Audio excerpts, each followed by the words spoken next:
Number 5 on this list is the Devil's Precipice. The Devil's Precipice is located in the village of Cozumel and is definitely one of the cooler entries on this list in my opinion. The Devil's Precipice is basically one big dangerous treasure hunt. The legend says that bandits hid some very valuable treasure here hundreds of years ago after they pulled off a massive heist. They didn't just leave it here though, but they actually cursed the treasure in the area around it so that the only people who could ever get it would be them. This was many years ago, and since then this curse has made it impossible for those who are hunting this treasure to ever actually find it. It's said that this area can be haunted by a bunch of different things, and your experience searching for this treasure differs from person to person. It's not uncommon though for those seeking this treasure to completely lose their minds. Apparently these people won't even be able to fully describe their experience after they finished, but their brains will just have gone to complete mush and they're just a shell of their former selves. Some people are lucky enough to not get this fate, but instead come face to face with some bull-like demons. The body of a human with the head of a bull. These creatures are said to guard the treasure and will stop at nothing to keep you from taking it. The luckiest people don't need to deal with either of these things though, and instead just get wildly confused and lost. When someone is approaching the treasure, it's said that a spell will be cast on them. They'll blink and then they'll find themselves many kilometers away from where they previously were. Their bodies just go into this trance-like state and they completely lose all sense of direction, just walking aimlessly through the woods. Oftentimes when they're found, they're completely covered in scratch marks and have no idea what happened to them. The lure of buried treasure is appealing, but it's clear that this is a treasure that just simply doesn't want to be found, and it's going to do anything to stop you from getting it. Number 4 on this list is the Chaga Monastery. Built in 1780, this monastery is located outside the capital city of Romania. Even though Romanians back in the day spent a long time building this place, it was never really used for anything. It was never properly blessed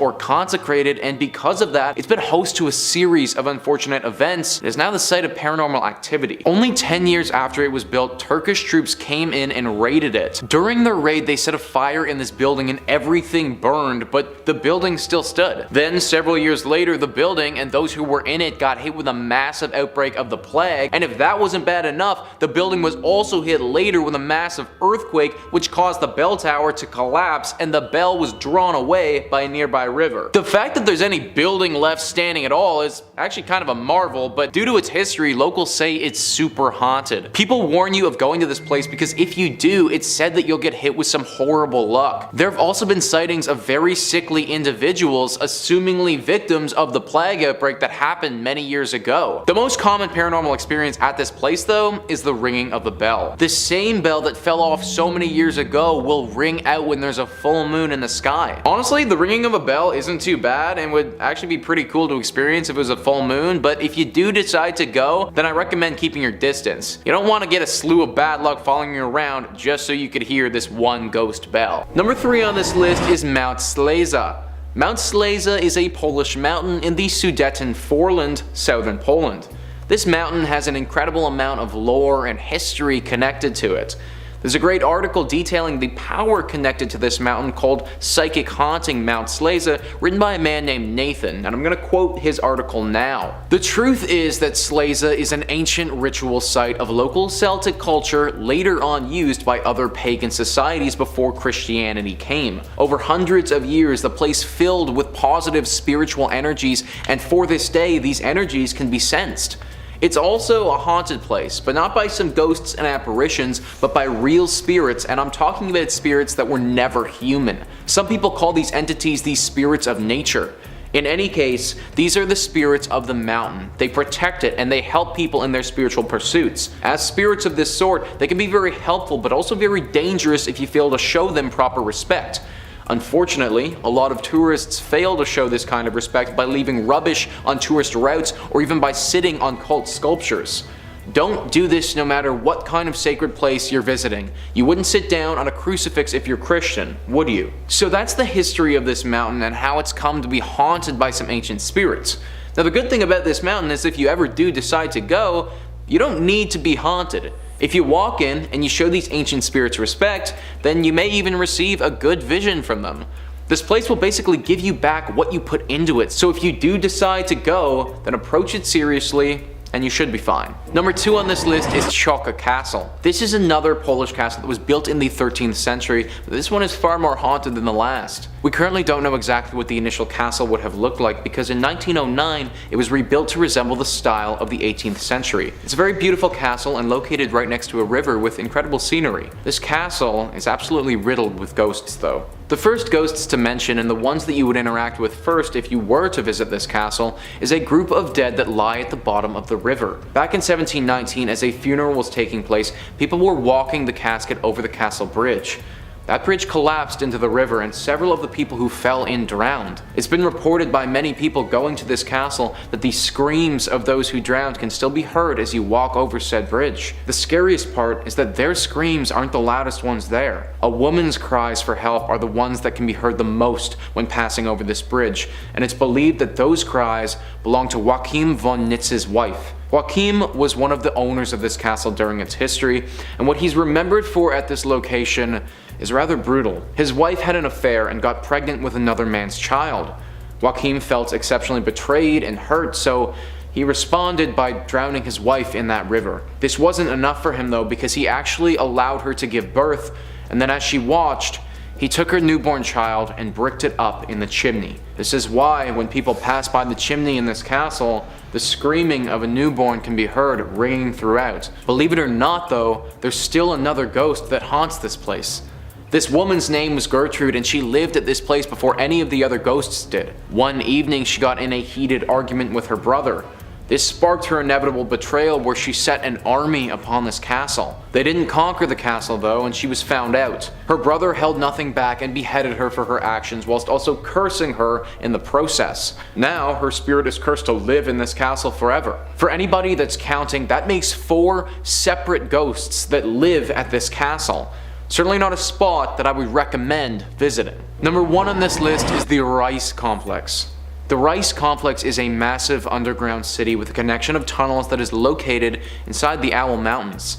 This was a project that the Germans started in World War II in 1943. Now the exact purpose behind this project is currently unknown, however most assume that it was going to act as a secret German military defense base. It was never fully finished, with about only half of the project getting constructed, but if it ever was fully constructed then capturing it would have been extremely difficult, considering it would have been impossible to bomb as it's located in a mountain, and physically storming up said mountain to take it would have proven even more challenging. Even though it's only half finished, there was still a massive amount of infrastructural work done on this project. It's estimated that 257,000 cubic meters of reinforced concrete was brought into these tunnels during the 2 years it was under construction. It's also believed that some of the tunnels and pathways haven't even been discovered yet. This is partly because some of the tunnels have flooded over the years, but frankly, could be a blessing in disguise, as they're said to be very haunted. Now, I don't think I need to describe in detail some of the brutalities that the Germans committed during World War II. We're all aware of how abhorrent some of those actions were. The construction of this project, it was no exception. Many of the prisoners who were forced to work on this complex were either killed or died from being overworked. Lots of people lost their lives far too soon, and it's really sad to think about. The people who have been in these tunnels have said that all of that brutality left its mark. Some of the souls of those who died here still haunt it to this day. People have reported seeing ghostly apparitions wandering through the tunnels and the sounds of hard labor reverberating throughout. I'm not actually even sure if you can visit this place, but I wouldn't recommend going even if you could. Number 5 on this list is Sisu Hotel. Located in Bucharest, this hotel was initially built over 100 years ago in 1912 and was first called the Palace Hotel. It was called this because it truly was a marvel back then and was one of the most beautiful spots in the country. The architect who built it owned the property until 1948, when it was ultimately taken by the state. This is where it was given the name that it has today. For the next 20 years or so, the hotel thrived and wasn't only just a spot for the super wealthy to vacation, but was also a spot of parliamentary meetings and other things of great importance. In 1970 though, this hotel shut down. It was simply a side effect of the communist wave that was sweeping through this part of the world, and therefore the hotel was neglected for 20 years until finally it reopened in 1990. It wasn't used as a hotel anymore though, but rather as student housing for the students enrolled in the Academy of Film and Theatre. It was during this phase when Sisu Hotel saw the tragedy that haunts it to this day. Nelly Bajan was a young student who was staying here during her time in school. The semester had come to an end though, and it was Christmas time when the incident happened. She was one of the only students who didn't go home for Christmas and instead decided to stay in her dorm. One evening she was walking down the hall, and due to some of the lights being out, she stepped into the elevator shaft where there was no elevator waiting for her. She fell down several stories and landed at the bottom of the shaft, writhing in agony. She didn't die immediately though. In fact, it took her over 3 hours to finally die from her wounds. 3 hours where she was screaming and yelling for help, but nobody could hear her because they were all home for Christmas. Now her spirit haunts this place, and many students have reported hearing cries for help coming from nowhere. Some have seen her ghost standing at the end of the hallway, looking as if she's desperate for someone's attention. The sad thing about this is that if it would have happened at any other time when students were in the building, she likely would have been saved and never would have died at all. Just a horrible tragedy that's left its mark on this hotel for good. Number 4 on this list is the Witch's Pond. So this is a bit of a weird one. The Witch's Pond is a very small collection of water in the Boldu Cristaica forest that's said to be haunted.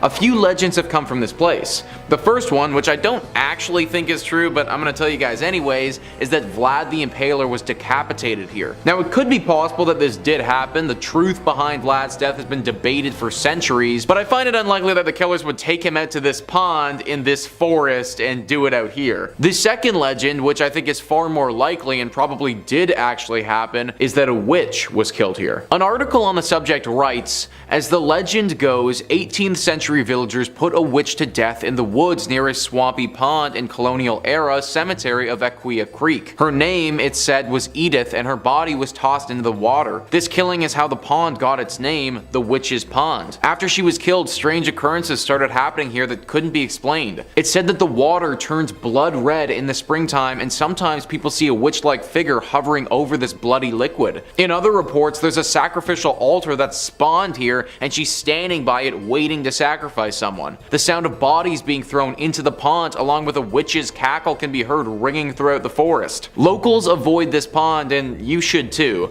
Also, if you think about it, it's just a small pond, so I don't really know why you'd be going there anyways. Number 3 on this list is Gamana. Gamana is currently an abandoned Romanian village that isn't doing too hot right now. Everything about this town was nice and quaint until in 1978 when its world got turned upside down. Communist ruler at the time, Nicolae Ceausescu, decided that he wanted to exploit a massive reserve for copper that was close to the village. This copper mine produced incredible amounts of copper and was extremely profitable, but it was at the expense of these villagers. Mining copper creates a lot of waste that you can't just put anywhere. Well, the dictator decided that the perfect spot was the village of Gamana. All the local villagers were ousted from their homes and sent over 100 kilometers away and given little compensation for their houses and their trouble. Then their homes and their village was swallowed up by a sea of toxic waste that's literally still here to this day. Nowadays you can only see the top of the church poking its head out of this dangerous lake of poison. Before the villagers left, it said that they put a curse on this land. Those with ill intentions will feel the effects of despair and loneliness forever. They'll feel like an outcast from their homes, from society, and from their family and friends. It said that they wanted to make those who came to this place with ill intentions feel how they felt when they had to leave their homes and go to a completely new place with no warning. Make them feel like they don't belong and they're a burden on those around them. This feeling is echoed by those who visited this place, and locals say that if you do want to see this in person, to make sure that your intentions are nothing but kind and gentle. Factor in a whole other reason why you shouldn't go to this place, but it's literally because it's a giant lake of toxic waste, and I'm just guessing here, but I imagine that that's not ideal to be breathing in. Number 2 on this list is Dracula's Castle. This wouldn't be a complete list if I didn't bring up Romania's most famous fictional character and his residence. The castle, also known as Bran Castle, is located in Transylvania, which is also in Romania. It shares a shocking resemblance to Dracula's castle in Bram Stoker's classic novel. Dracula, being a vampire, would walk around his castle walls by himself, occasionally coming out at nighttime to feast on human victims or turn them into other vampires. The character of Dracula is often associated with Vlad the Impaler, and even though Vlad didn't spend too much of his time at this castle, it's believed that this castle is the inspiration for Dracula's home. Now, I should note that this castle probably isn't actually haunted. Unlike the other entries on this list, this castle isn't known for having horrible atrocities atrocities take place inside its walls. The horrible tragedies that occurred all took place within someone's mind, and then that person wrote them on a page for all of us to envision. Therefore, in all honesty, I'm kind of breaking the rules a little bit with this entry because I do think that you should go and visit Dracula's castle. There aren't actual ghosts there, so you're not risking any harm befalling you, and you get to literally walk through the walls imagining Dracula doing the same thing. They have a restaurant by this castle, they have tons of events there, and they even throw the occasional party. On Halloween, you can go there for a special event and celebrate in Dracula's literal castle. I actually don't think I can come up with a cooler place to celebrate Halloween on Earth than in Dracula's castle, but if you guys can, then comment it down below. However, I don't know what it's gonna take to beat out Dracula's literal home.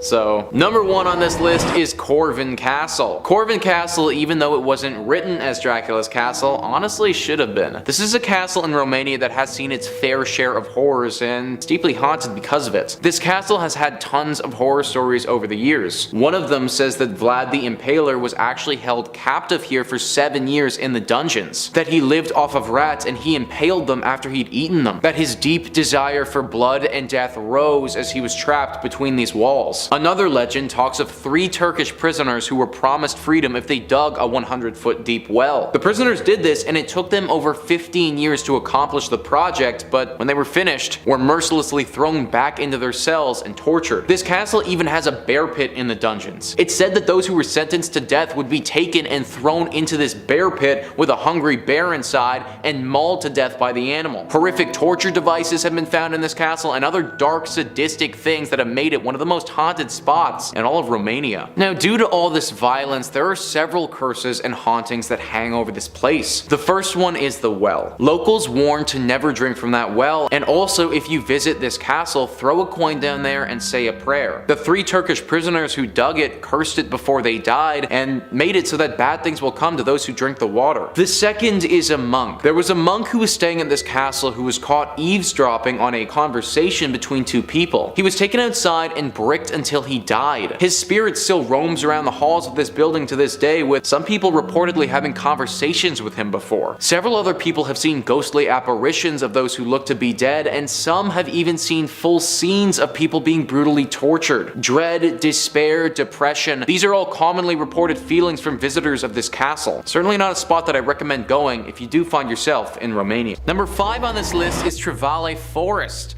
Located near the Romanian city Pitești, Trevale Forest has several ghostly legends surrounding it. Some of them are old and have been rumored for centuries, whereas others have only recently gained the public's attention. Wikipedia writes, there's a legend about a maiden, daughter of a rich landowner who loved a poor servant of her father. Her father found a rich old man for her to marry, but during the wedding day, she ran with the servant in the forest. Her father found them and killed her lover and then decapitated her. It's generally accepted that the 2 scary things about the forest are the decapitated ghost of the bride and the people going into the forest to do satanic rituals. So that's the old legend that circulates around this forest and has been talked about for several hundred years. It's currently unknown what satanic rituals were performed here and in what time, but many assume that this forest has seen its fair share of human sacrifices and that those killed here still restlessly wander the woods to this day. The more recent legend that started some odd 30 years ago was actually from a taxi driver. It's said that a taxi driver drove a woman out to these woods as she requested him to. Then as payment for the trip was given her wedding ring. He was told to wait for her there until she was done with her business, which was in a very creepy abandoned old building right outside of the forest. As he was waiting though, he fell asleep, and when he woke up he was no longer in the same place or in the same time. It was 10 years later that he woke up in a building close to where his car was initially parked. When he went back to his car, he discovered the wedding ring attached to a finger, and heard later that the woman he drove that day killed herself 10 years prior. I can't even imagine how jarring it would be to wake up in a different place 10 years later. Like most mornings I wake up, I'm already disoriented, but that would be another level for sure. Ever since this story came out, taxi drivers around Romania don't ever want to drive here or pick someone up from this forest. A decapitated lover, human sacrifices, and a woman who took her own life and has the ability to bend time. Yeah, this forest definitely makes the list for places to avoid. Number 4 on this list is Bany Castle. Bany Castle is a very nice castle located in the small village of Bolinda. It's called the Banfi Castle because the Banfi family are the ones who own it. Wikipedia writes, dubbed the Versailles of Transylvania, the castle is reportedly haunted by the ghost of a young servant who paid with his life because he revealed that his mistress deceived her husband. Another variant is that the place is haunted by the ghosts of those who died in Banfi during the Second World War, when the castle was converted by the Germans into a military hospital. Legend says that there were often seen sinister shadows that seemed to be some of the soldiers, while through walls were heard strange noises, groans, sounds of footsteps, or indistinct voices. Some personal reports from those who visited this castle before have talked about the first part of the legend. They've said that they've seen the ghost of a young man in his 20s dressed in rags and looking as if he just got beaten. This must have been the servant who revealed that secret about the mistress so many years prior. The one positive about this place is that, unlike some of the other entries on this list, it isn't life-threatening to go here. That being said, some people have said that after they visited this place, they felt an aura of bad juju surround them for a long time. Like this parasite of bad luck and bad energy that's latched on and won't let go. It's a beautiful castle on the outside, and I'm sure that it would be nice to visit, but probably not worth the risk when we're talking about ghost servants and decade-long bad luck. Number 3 on this list is Huu Castle. Bogdan Hesdu was a Romanian intellectual who was very wealthy at the end of the 18th century. Bogdan, even though he put lots of effort into his work and business, put the most of his time into his daughter. Yulia Hesdu was his daughter, and in Bogdan's eyes could do no wrong. That's why when she passed very unexpectedly at the age of 19, Bogdan fell into a deep depression. While she was alive, she was rather remarkable. In her early teens, she knew 7 languages and had already graduated several prestigious schools for piano and vocals. She apparently excelled at her schooling as well and was set to have a very fruitful life if she hadn't been taken too early due to tuberculosis. Bogdan, as I mentioned, didn't respond super well to this and reacted by building the Huu Castle. Little did he know that it was going to be haunted. Apparently he partook in spiritism sessions with people who were trained in reaching out to the dead. In these sessions he would communicate with his daughter's ghost, and she would tell him how she wanted her castle to be constructed. This is how it was built, and everything that he decided to do and tell the architect apparently came directly from the ghost of his daughter. Her ghost didn't just leave things be when this castle was finished though. In fact, she fully took up residence here. It's said that the ghost of this girl can be spotted walking throughout the halls of this castle very often. Many people report hearing the sound of a piano playing, assumingly at the hands of this ghost. What's even creepier though is that this piano playing will instantly be followed by the applause of her dead father. Also, this castle has several rooms specifically made for spiritual rituals and also an area to worship Satan. From what I've heard, the ghost here isn't particularly dangerous in nature, but it still sounds like one of the creepier spots in the whole country. Number 2 on this list is Pooner Fortress. This fortress has been riddled with death and destruction ever since it was first built. Even though in the first part of this series we talked about Dracula's castle, this is the castle where Vlad the Impaler, the inspiration for Dracula's character, spent a large part of his time. It's said that he saw the ruins of a fortress here at the beginning of his rule and thought that it would be a great place for a stronghold. He enslaved his enemies and worked them around the clock to revive the fortress to its former glory. Many of them died due to the extensive labor and fatigue, and those who didn't were killed by being impaled. Now, it's said that some of their spirits haunt this place, but they aren't the only ghost that still lingers here. The most notable haunting of this place is actually done by Vlad the Impaler's wife. During Vlad's reign, this fortress fell under siege by his enemies. Vlad was able to escape the castle, but his wife wasn't so lucky. The castle was falling, and rather than get captured by the oncoming army,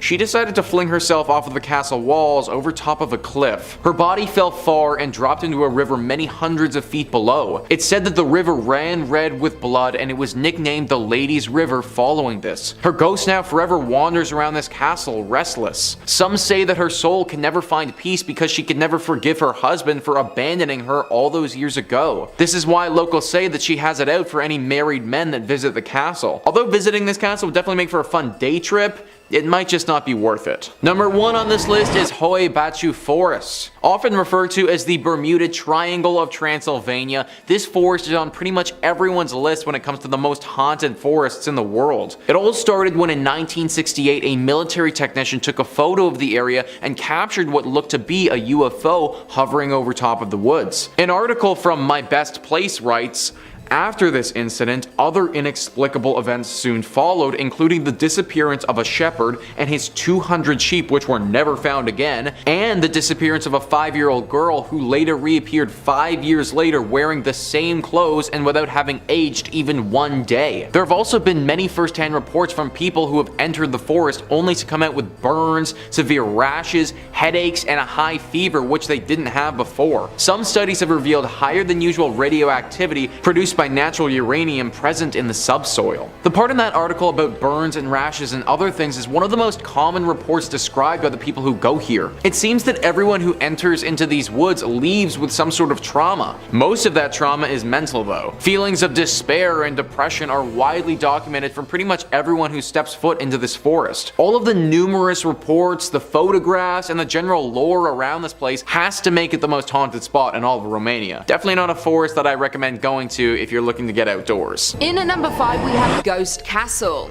In the town of Bios in Serbia on the slopes of Fruška Mountains rests an abandoned building in ruins and long forgotten. Known originally as the Spica Castle, it was once one of the most beautiful sights in all of Serbia, with glass gardens, peacocks and deer, somewhere you would only hear about in a fairy tale.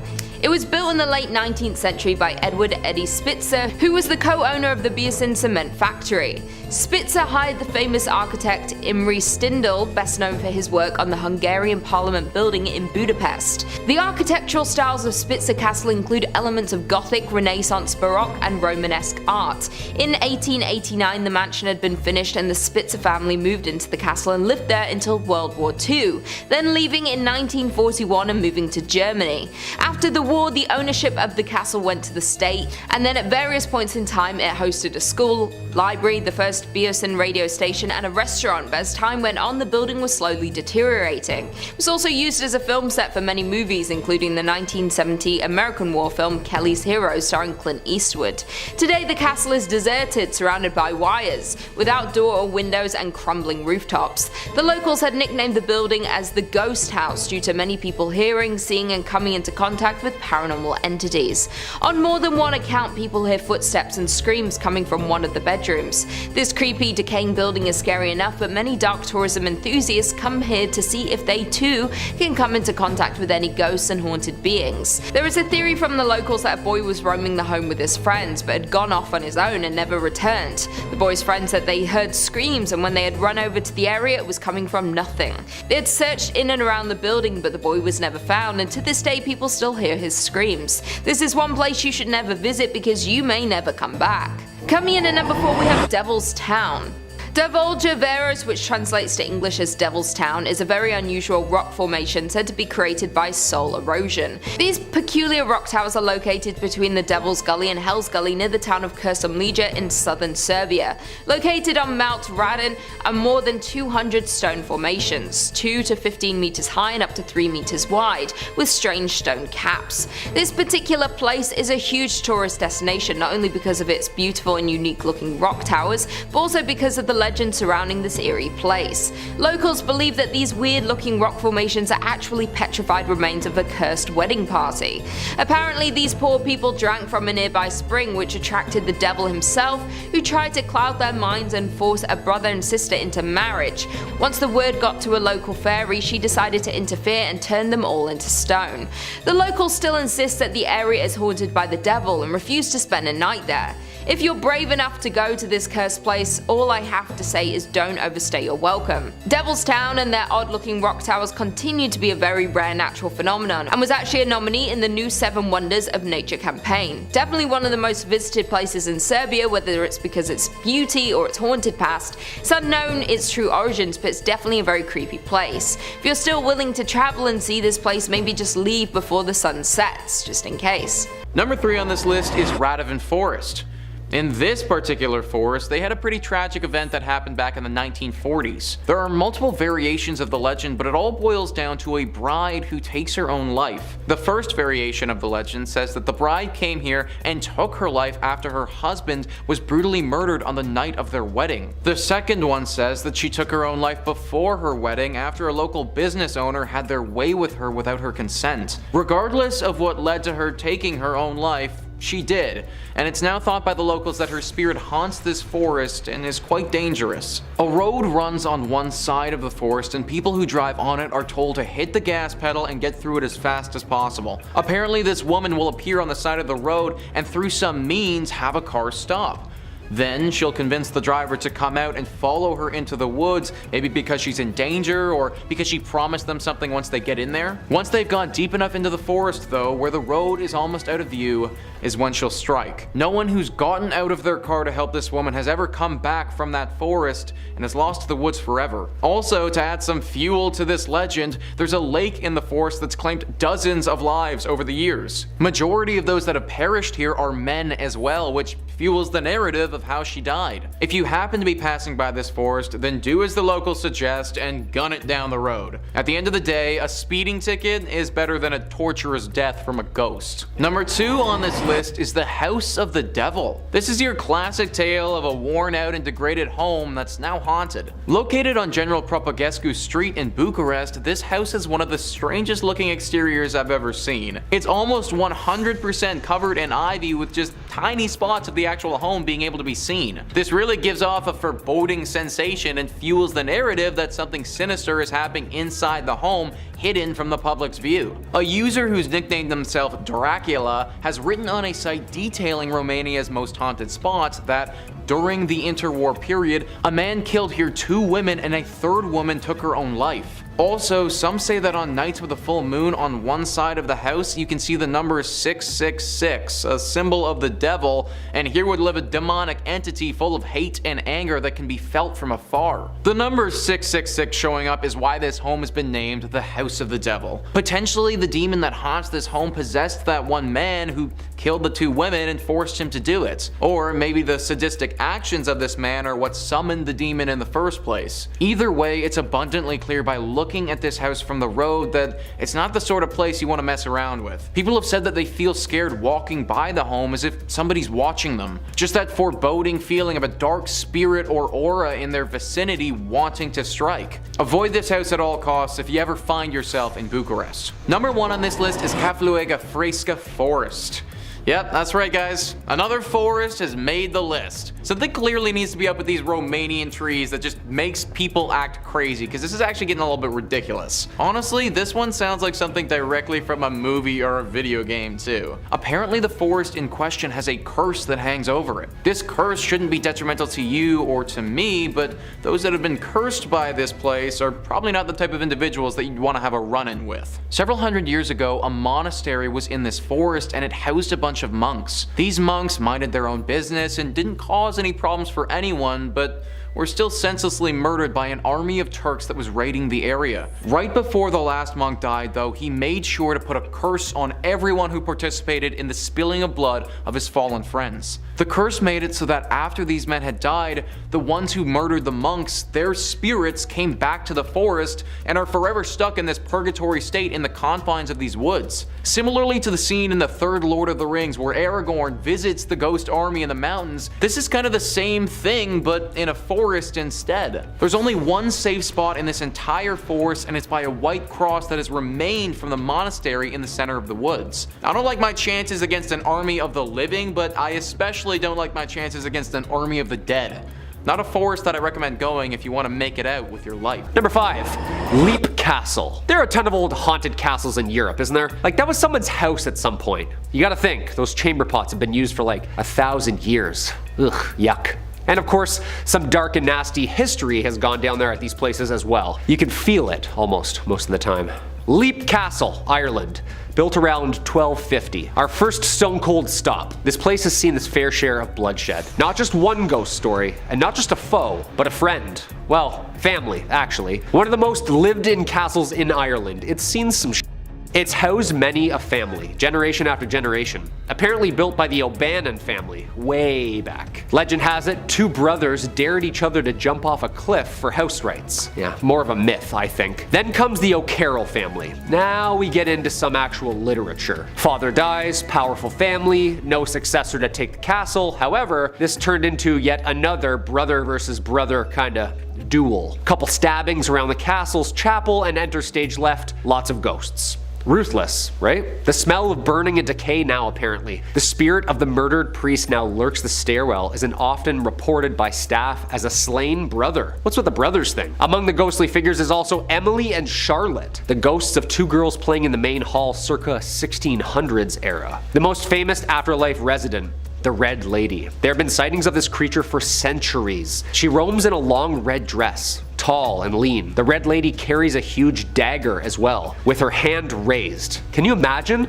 Stone Cold Castle, middle of the night. Just scrolling through Instagram after a nice Airbnb night, and you look up to a red ghost lady holding a knife at you.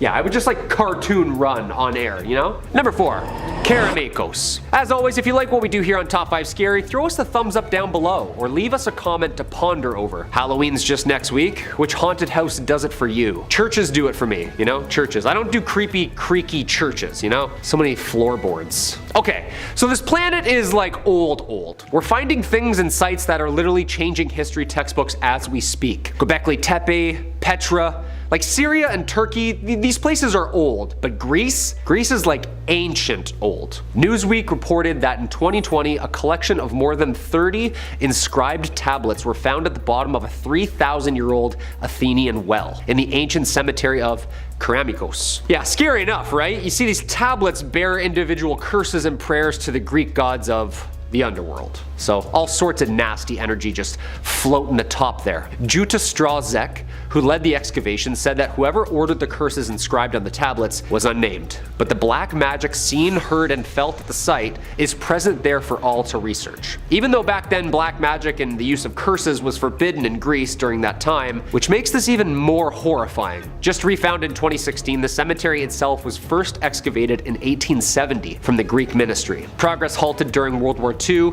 and the excavation then lost momentum. The excavation site consists of a massive sanctuary holding thousands of precious artifacts. Kaimuki comes from the Greek word for pottery or ceramics, arguably the most important cemetery of ancient Athens, riddled with the oldest tombs and curses that went along with them. There's always like adultery feuds too, isn't there? I curse thee, Demetria, for looking at my Adonis. Like lots of jealousy and lying back then, it seems. Coming in at number 3, we have the Skull Tower. This stone structure is located in Nis, Serbia, and almost 1,000 human skulls are embedded in the walls. Constructed by the Ottoman Empire in 1809 following the Battle of Zagar during the First Serbian Uprising. During the battle, Serbian rebels under the command of Stephen Sindelik were surrounded by the Ottomans on Siga Hill near Nis. Knowing that he and his fighters would be killed if they were captured, Stephen detonated a powder magazine within the rebel entrenchment, killing not only himself but also his fighters and the Ottoman soldiers. After this massacre, the governor of the Rumelia Eyalet, Hushid Pasha, ordered that a tower be made from the skulls of the fallen. The tower is 15 feet high and consisted of 952 skulls embedded on 4 sides in 14 rows. So many lives were lost at the Skull Tower, and the history and skulls displayed are proof of that. And many believe that these lost souls still roam the area and is considered to be a very haunted attraction in Siberia. In 1861, Midhat Pasha, the last Ottoman governor of Nis, ordered that the Skull Tower be dismantled, but that did not happen. It was eventually restored and the chapel was renovated in 1937. In 1948, Skull Tower and the chapel enclosing it were declared cultural monuments of exceptional importance and came under protection of the Socialist Republic of Serbia, and further renovation of the chapel occurred in 1989. Many Serbians see this display as a symbol of the country's struggle for independence. As of this year, only 58 skulls remain in the tower walls, and Sindelik's skull is said to be featured in an enclosed glass container next to the structure. The Skull Tower is a very popular tourist attraction, visited by 30,000 to 50,000 people annually to see this eerie and creepy display. Coming in at number 2, we have Mount Rattan. This is a mountain located in eastern Serbia between the towns of Bolijevac and Soka Banja, and is one of the highest peaks in Serbia and is another huge phenomenon. Many stories have emerged from onlookers and tourists that go to Rattan. Stories about unusual flying objects which circle around the peak, fiery spheres, aliens and voices in unknown languages have been some of many things people experience here. This mountain is also talked about by many due to its beauty, size and perfect geometrical shape resembling a pyramid.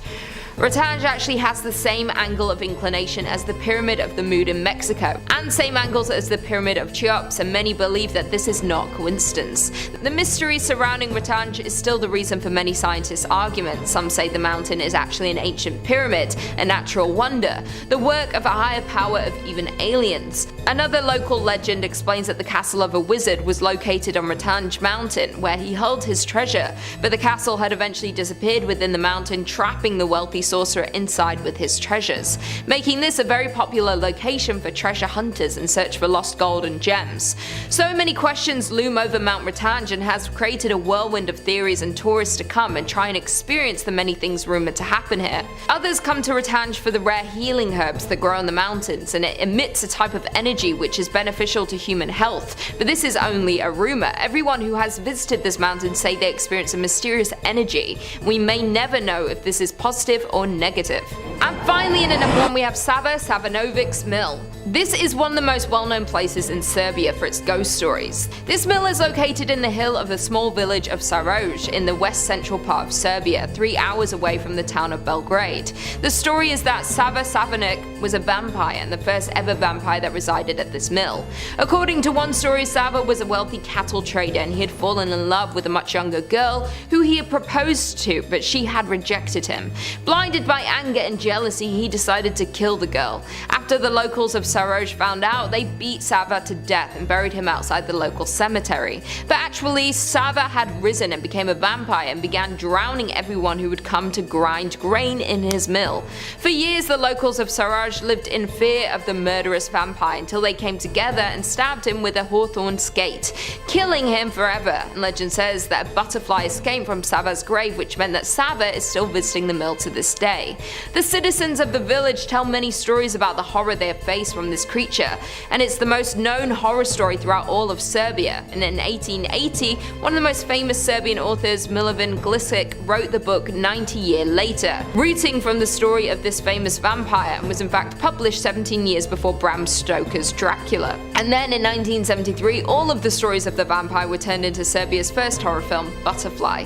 The old Sava mill was left abandoned for a long time until it was renovated by the local owner of the village cafeteria, and after all of these stories swirling, Sava has become a local legend, and tourists come from near and far to visit this mill. Many still believe that Sava to this day still haunts the mill, and it's considered one of the most haunted places in all of Serbia. Kicking us off at number 5, we have the St. Louis Cemetery number 1. The first of 3 Roman Catholic cemeteries in New Orleans, this is a legendary site for ghost spotting, although you'll need a vetted tour guide to get in. Break this rule and who knows what kind of curse you'll incur. The cemetery is full of above ground tombs, which some refer to as cities of the dead. These vaults are largely from the 18th and 19th centuries, although some of the graves date back to early 1700s. Of course, with all sorts of above ground burials, one would expect to see plenty of ghosts here. Visitors claim to see manifestations of ghosts walking around, and an abundance of amateur photographers claim to have captured ghost orbs on film.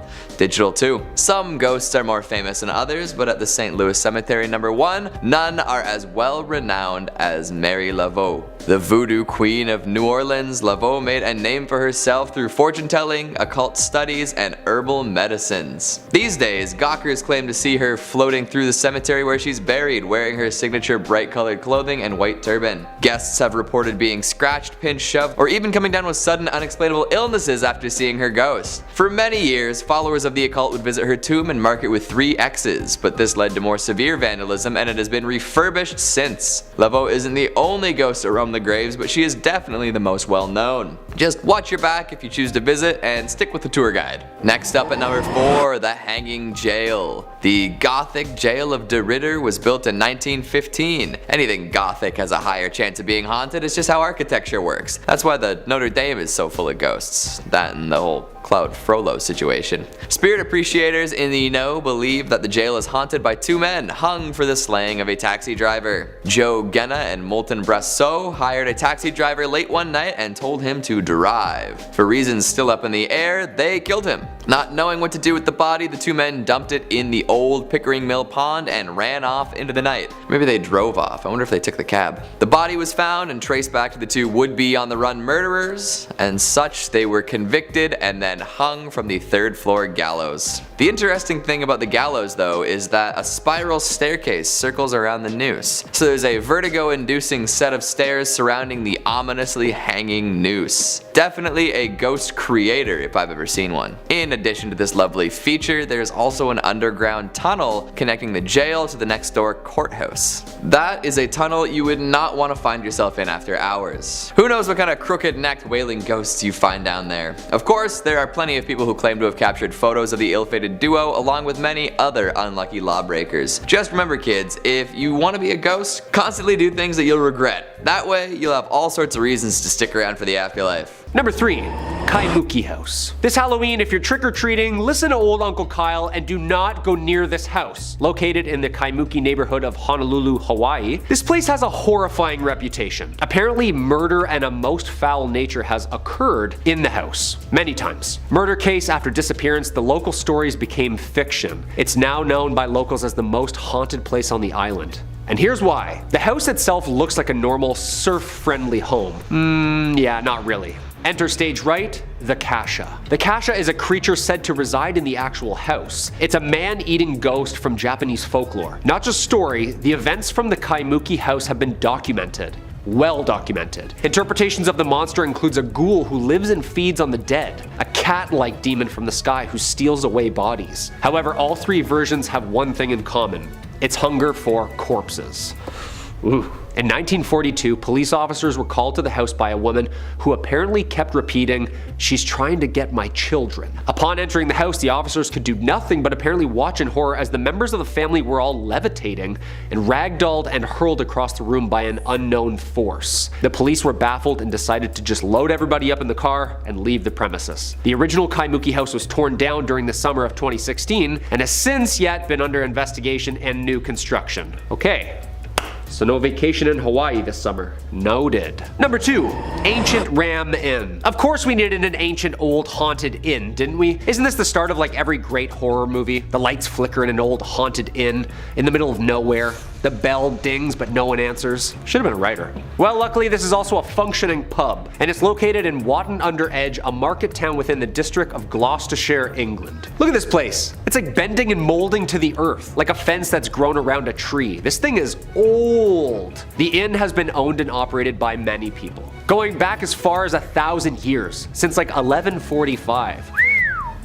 Hope they clean their beer taps. This inn was said to have been owned by the St. Mary's Church when first built. And of course, with that, it's haunted. The Ancient Ram Inn has been investigated by years of paranormal researchers. Television shows like Ghost Adventures and Most Haunted. The inn was investigated by UK paranormal study group, the Ghost Club, which is apparently the oldest paranormal research organization in the world. It's haunted. But what makes something haunted? Is it the age or the sinister events that happened in and around the premises? This land sits on the intersection of 2 lines that people think contain high spiritual energy. Using a map, of course, these lines trace directly to England's most sacred site, Stonehenge. Legend has it that the energy from Stonehenge feeds the property's paranormal power. Not to mention, the backyard is home to a 5,000-year-old pagan burial ground. Witches being burned at the stake on the property. Hey, if you see a pagan ghoul pouring himself a Guinness in the middle of the night, just say cheers and keep walking. Number 1. Bran Castle. It's October, so we're feeling extra spooky around here at Top 5 Scary. We're familiar with the classics, right? If we're not, go and binge some horror movie marathons, people. The castle of all castles. Dracula. Well, kinda. What Dracula was based off of. Where he lived, at least. Also, the national monument of Romania itself. Fun fact. It doesn't get much more Halloween-y than this place, come on. Bran Castle is linked to the historical figure who inspired author Bram Stoker's creation of this half-bat, half-man. No, not Batman. Vlad III, Dracula, otherwise known as Vlad the Impaler. Don't panic, this was like a couple years back, like mid-1400s. We know this guy, and yes, you heard it right, the Impaler. I don't really need to get into much detail with this one. To impale. Google it. Some believe Bran Castle was one of the sites which Vlad reigned. Unfortunately, history says that he wasn't around here. In fact, it says that he was only imprisoned here for a little bit. Yeah, although there's no coffins inside.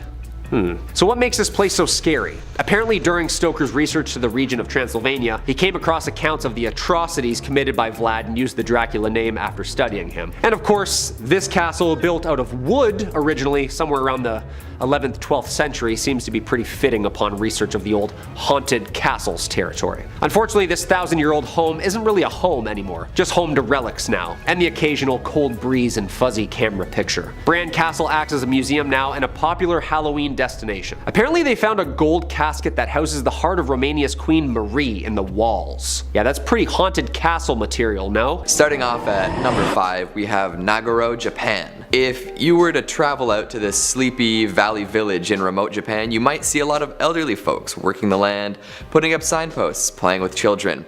However, your eyes would be playing tricks on you. A majority of the hundreds of Naguro residents are actually creepy human-sized dolls. They are everywhere. They fill the schoolhouse, they toil in the fields, they hang out in the town. You know, you're pretty likely to wave hello at one before realizing you've just extended a friendly greeting to a scarecrow. The town had around 300 human residents at one point, but as is the case in a lot of Japanese villages, the population has dwindled. Young people have left for better jobs in bigger cities, and many of the elderly residents have passed away. These days, there are only about 30 people living in the village. If these dolls ever gained sentience, I'd say it would be over for the humans in Naguro. So you might be wondering where the dolls come from. They couldn't have just appeared one day, could they? Lucky for us, they do have a rational creator. Tsukimi Ayano makes the dolls, and recently she's started inviting people to workshops to make even more. Ayano moved back to Naguro after living in Osaka for most of her life. The first doll she ever made was actually supposed to be a scarecrow to keep birds away from her house. The original was modeled after her dad, and soon after she was making similar figures and images of all sorts of villagers. It's an interesting memorial project, filling up an empty village with dolls who look like deceased residents. Maybe someday the spirits will return to their vessels and live in the village as they did when they were alive. Imagine a village of living dolls. Yikes. I can only imagine what it would be like at night. Dolls moving in and out of your peripheral vision as you hear children singing by the schoolyard. Off in the distance, a hammer echoes through the valleys. You hear muffled shuffling behind you. The dolls are tired of being made of straw and paper. They want a real human body again. I'll never look at a scarecrow the same way. Up next at number 4, we have the Belitz Heilstatten Hospital. Abandoned buildings are usually bad news at night. Nothing good could ever come from visiting a crumbling edifice during the witching hour. You never know who or what could be lurking. Abandoned hospitals are even worse news, considering all of the death, pain, and suffering that have transpired within. And this abandoned hospital in particular had a whole host of reasons not to visit at night. The Belitz Heilstatten has a long history behind its haunting. Way back in 1898, it was used as a sanatorium for lung diseases, tuberculosis and the like. As it housed those poor breathing impaired Germans, I am certain it saw its fair share of suffering and death. Medical science has come a long way, but back then, tuberculosis was pretty much a painful death sentence. A lot of this would have happened before the iron lung was invented in the 1920s too, so it's not looking too good for these patients. So now we have an old sanatorium full of ghosts with bad lungs. What else? Soon it became a field hospital for treating German casualties during the First World War. This was around the time that machine guns and mustard gas were first being used, so I would imagine it was quite gruesome. Now we've got soldiers both young and old, both going into the Belitz. At one point it even housed a young injured Adolf Hitler, blinded by gas and wounded in the leg. Then in 1945, the Russians occupied it during World War II, taking it as a field hospital once again. So we have lung patient ghosts, German soldier ghosts, Russian soldier ghosts. That's a pretty wild mix of spirits. No, not that kind of Russian spirit. Nowadays, the complex is shut down and the elements have started to take over. The forest is creeping in and it has become dilapidated as hell. They give tours of some of the main areas with a canopy pathway, which, it's kind of lame. But don't worry, they've hidden the good stuff from the public. An intrepid adventurer could sneak past the barricades and potentially run into some of the phantoms in the crumbling hallways. But I would never suggest that to you. That would be illegal. Coming in at number 3, we have the Dai Orleans Hotel. What was once a bordello is now a very popular hotel and bar. Jilted lovers, recovering soldiers, mistreated women, they all have a chance to haunt this New Orleans landmark. Of all the stories, there are 4 that tend to come up no matter who you ask. The first is that of a lost bride, thought to be the spirit of a young woman named Millie. She was working for the bar as a courtesan when she met a dapper young man and they decided to get married. However, on the morning of the wedding, Millie's groom-to-be was shot dead in a gambling dispute. Distraught, Millie waited for days for her fiancé to show up and never took her wedding dress off. For years, she would wear the white dress around the bar, hoping that someday he would show up.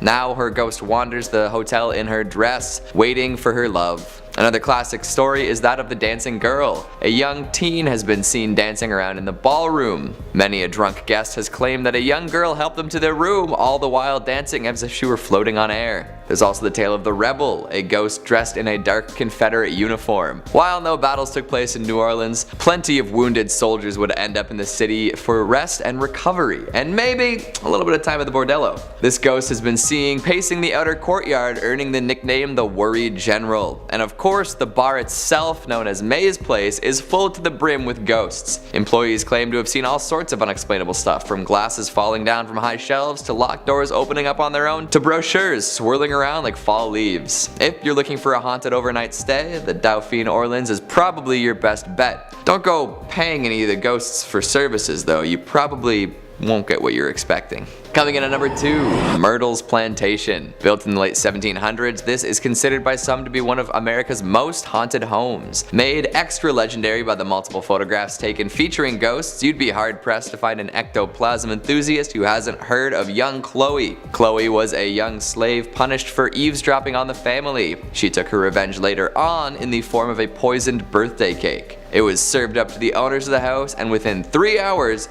3 people were dead. Apparently that wasn't enough revenge for one lifetime though, as Chloe is still said to haunt the plantation. 2 different pictures have been taken with apparent ghostly qualities to them. One is a photo of the facade of the house, and if you look carefully in the corner, a ghostly visage can be seen. Another is of 2 tourists taking a selfie in front of a window, and Chloe can be seen peering out from in front of the curtains. While famous, some folks claim that they could be doctored. What do you think? After the Chloe incident, many later owners suffered death and murder tragedies while living at the house. Their ghosts have also been seen roaming the grounds. These days, most of the scary stuff is directly ghost related, so I don't know if it's still dangerous or just a spooky tourist attraction. Maybe the spirits like the attention they're getting from the public and would rather not kill anyone else. And finally at number 1, the LaLaurie Mansion. Back in the 1830s, the LaLaurie family was extremely well-to-do, especially Delphine LaLaurie. She was a well-respected member of society and known for throwing lavish parties. All was well and everyone had their fun until disaster struck. A fire swept through the building, burning much of it to the ground. Among the rubble, firefighters found the bodies of chained and tortured slaves in a hidden chamber. It appears that Delphine would perform unnecessary surgery on these poor helpless folks too. By the time all this was figured out, the LaLauries had fled the country, never to be seen again. With no way for justice to be served, the souls of the people held here remained, looking for revenge. Pretty much all future owners of the property quickly left after moving in. The ghosts haunting the walls are pretty aggressive too, with many people reporting bizarre physical assaults by forces unseen. Today, ghost hunters say that it's the most haunted house in the French Quarter. Historians dispute this, but that's not going to stop the phantom fans from traveling to the haunted mansion. In at number 5 we have Whispers Estate. The Whispers Estate was built around 1894, and between 1899 and 1901 is when Dr. George and Sarah White moved in. George was a successful physician and ran his practice from their home. The two adopted many orphaned children, and unfortunately several passed away in the house over the years. Some of the children they took in were troubled. Many of them passed away in the bedrooms and other areas of the home, and even some of Dr. White's patients have been said to have also passed while in the home. Dr. White practiced in the home for over 25 years, so it's probable but unknown how many over the years had passed in the home. In the early 2000s, the home underwent renovations and a lot of bizarre activity began. Many claim that lights would flicker on and off, footsteps would be heard stomping around on the second floor, and as time went on, the activity escalated.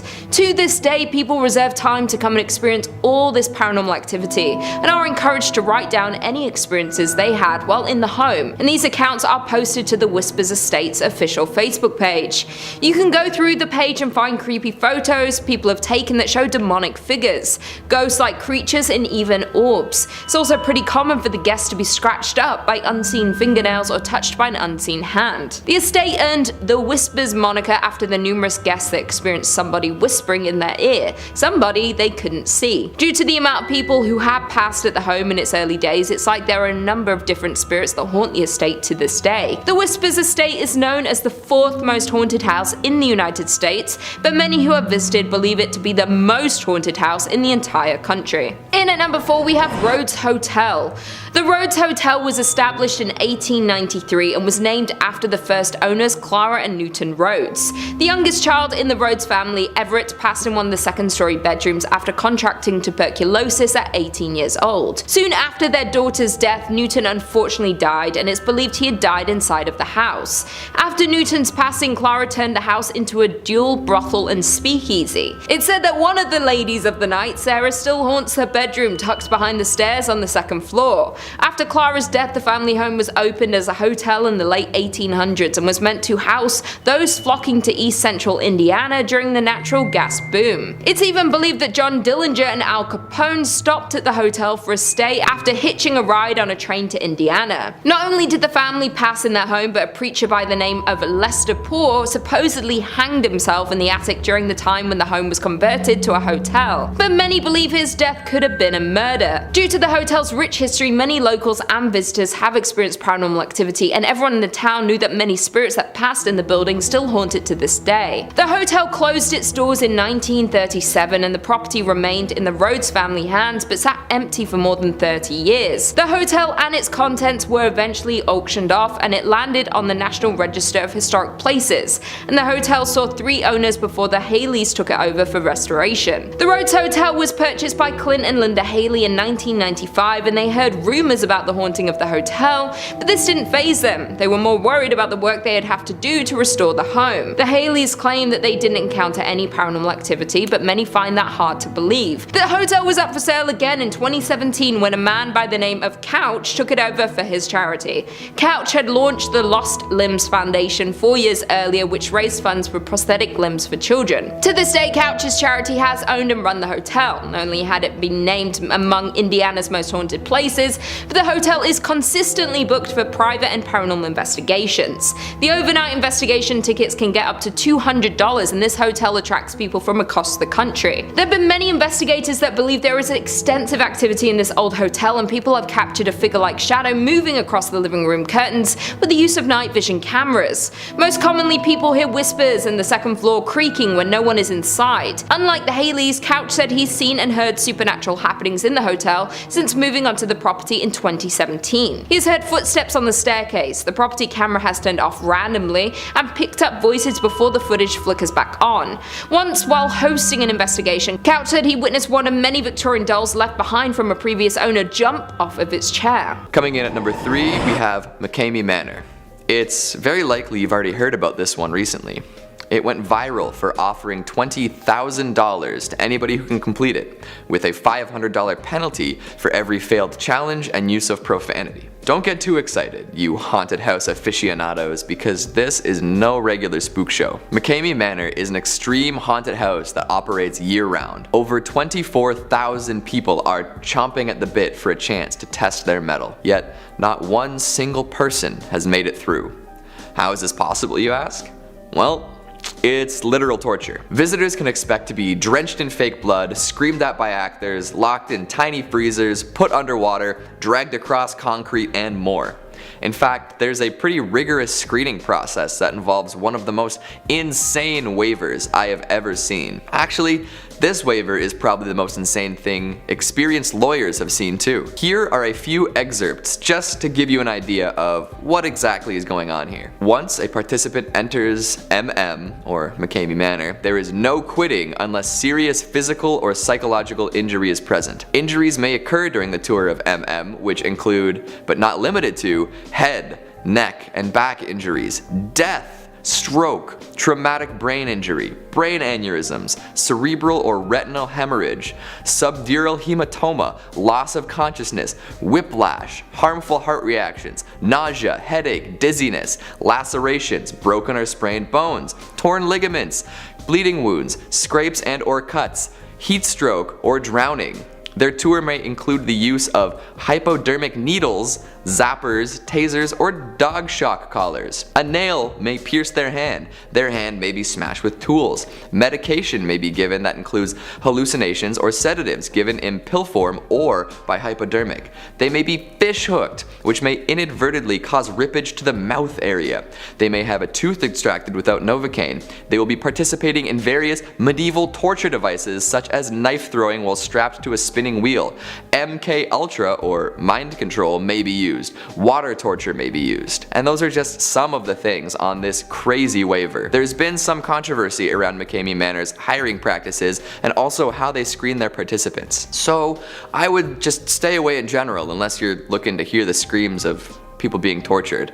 And if you're thinking about trying it out yourself, just don't. I'm looking out for you here. Number 2, the Trans-Allegheny Lunatic Asylum. This West Virginian manor opened with only the best of intentions. Thomas Story Kirkbride was a doctor and crusader for the mentally ill who founded the American Psychiatric Association. His goal was to treat asylum patients in a more humane way for better results. He built the asylum to offer the patients more freedom, light, and fresh air. And if everything went to plan, it would have been wonderful. However, after being built, mental health illnesses were diagnosed more often, and there were major stigmas surrounding this. As such, the asylum was totally overpopulated. 5 patients in every 1 patient bedroom. Malnourishment on a wide scale. These factors exacerbated the mental illnesses that the patients already had. By 1938, the asylum was 6 times over capacity, with patients running wild and orderlies unable to stay in control. At its peak, the 300-person facility was holding 2,600 patients. That means that patients were sleeping on floors and freezing rooms. The windows were filthy, the walls disintegrating. Many patients were being locked in cages, and the more unruly ones were being lobotomized through Walter Freeman's ice pick method. That's when they take an ice pick shaped instrument and push it through your eye socket to disconnect the frontal lobe, and it renders you functional but totally zombie-like. By the time the asylum closed, the only wing that was expanded was the graveyard. Those poor patients. Tours are given in the main parts of the asylum, and many ghost hunters claim to feel the presence of the hundreds who died in awful conditions. There are many ghost stories abound, including ones about a little girl who was born and lived in the asylum and a mysterious woman floating through the kitchen. It has been said that if you are in the right room at the right time of night, you can hear the shouts and hollers of patients from years gone by. And finally, at number 1, the Catacombs of Paris. If you didn't already know, there are kilometers of limestone passageways underneath Paris, filled to the brim with human remains. After the city's graveyards overflowed, allowing corpses to spill into the streets, a military officer decided that piling all the excess bodies and remains down in the limestone tunnels was a good idea. So now we have underground passages lovingly decorated with the bones of Parisian ancestors. How fun. Being around human remains at night is already pretty scary, and being in dark tunnels full of them cannot be too fun. But there are way more scary stories about the catacombs than one would expect. About 2 kilometers are open to the public on a regular day, but beyond the state-sanctioned skeletons, there is so much more to explore. It is very easy to get lost among the tunnels and pits and bones, and many people actually have done just that. In 2017, a couple teenagers were lost for 3 days, and they were found suffering from hypothermia. Even scarier is the famous uncovered video camera story. In the early 90s, a group of catacomb explorers found a beat-up old video camera. There was footage still inside the camera of a man who was very clearly lost and alone in the catacombs. He seemed to be going mad, trying to find his way out of the massive network by the light of his camera. It ends with him dropping the camera on the ground, and to this day, nobody knows what happened to him. Poor guy should have brought a map. Some say the horror movie As Above, So Below was inspired by this event. There are so many more stories of secret societies, mysterious voices, and underground swimming holes that would be enough to creep out the most cynical of thrill seekers. Coming in at number 5 we have Terrace Inn. Located just north of the city of Petoskey lies the Victorian inn called Terrace Inn. The inn opened in 1911 and was known to be a luxury 38-room Victorian resort, though the perception of the Terrace Inn has since changed from a large number of scary ghost reports. It also doesn't help that there have been multiple deaths on the premise. Before this building was an inn, it was 2 boarding houses until they were torn down to create what we now know as Terrace Inn. During construction, 2 workers fell off a beam and sadly passed away. Therefore, it's rumored that their spirits may have settled in at the inn once construction was complete. That's not the only accident and ghost story that has occurred at the Terrace Inn though, as many years later there was a woman named Abby Sweet who was staying at the inn. Abby was pregnant and unfortunately fell and lost her life. After that event occurred, her husband Edward passed away from heartbreak just a few years later. This accident occurred in room 211, which is known to have the most reports of ghost experiences and paranormal activity. That isn't the only spirit lurking in the inn though, as there is the interactive youth, a boy between the ages of 12 to 14 who has been seen inhabiting the basement. That being said, his identity and the reason for his presence are unknown. Over the decades there have been many reports of paranormal activity at the inn. If you ask the desk clerk for the inn's ghost files, they'll hand over a thick folder with accounts from past guests and employees. Even more frightening, it seems these reports may very well be true, as the reports span over 25 years written by strangers with similar ghost stories. Most reports from guests and workers are of hearing sounds of footsteps and voices late at night. Additionally, doors open and close by themselves unexplainably. Some have even reported hearing the sound of a piano playing or a party being held, but when investigated, the area the sounds were coming from was vacant. Plenty of paranormal investigators have spent the night at this haunted hotel, and they all agree it's crawling with paranormal activity. Lucky for the guests though, the investigators and workers all agree that the spirits aren't harmful or hold negative energy.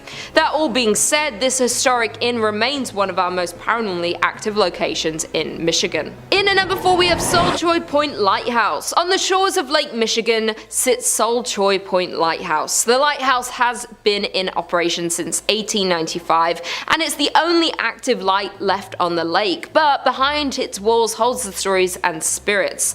Between 1902 and 1910, Joseph Willie Townsend was the lighthouse keeper who lived in the upstairs bedroom with his wife. For decades it's been said that Captain Willie Townsend remains attached to the old structure. The captain died at the age of 63 in 1910 and his death remains a mystery, though some believed it was cancer as he was known to be a heavy smoker. His body was embalmed in the basement of the lighthouse. Once Mr. Townsend died, some curious individuals got inside and went into the basement, where they found pieces of an old broken up kitchen table. Once they reassembled the table, that's when the paranormal activity began. The table chairs kept getting rearranged on their own and silverware was set on the table in a specific pattern, the way the captain preferred them.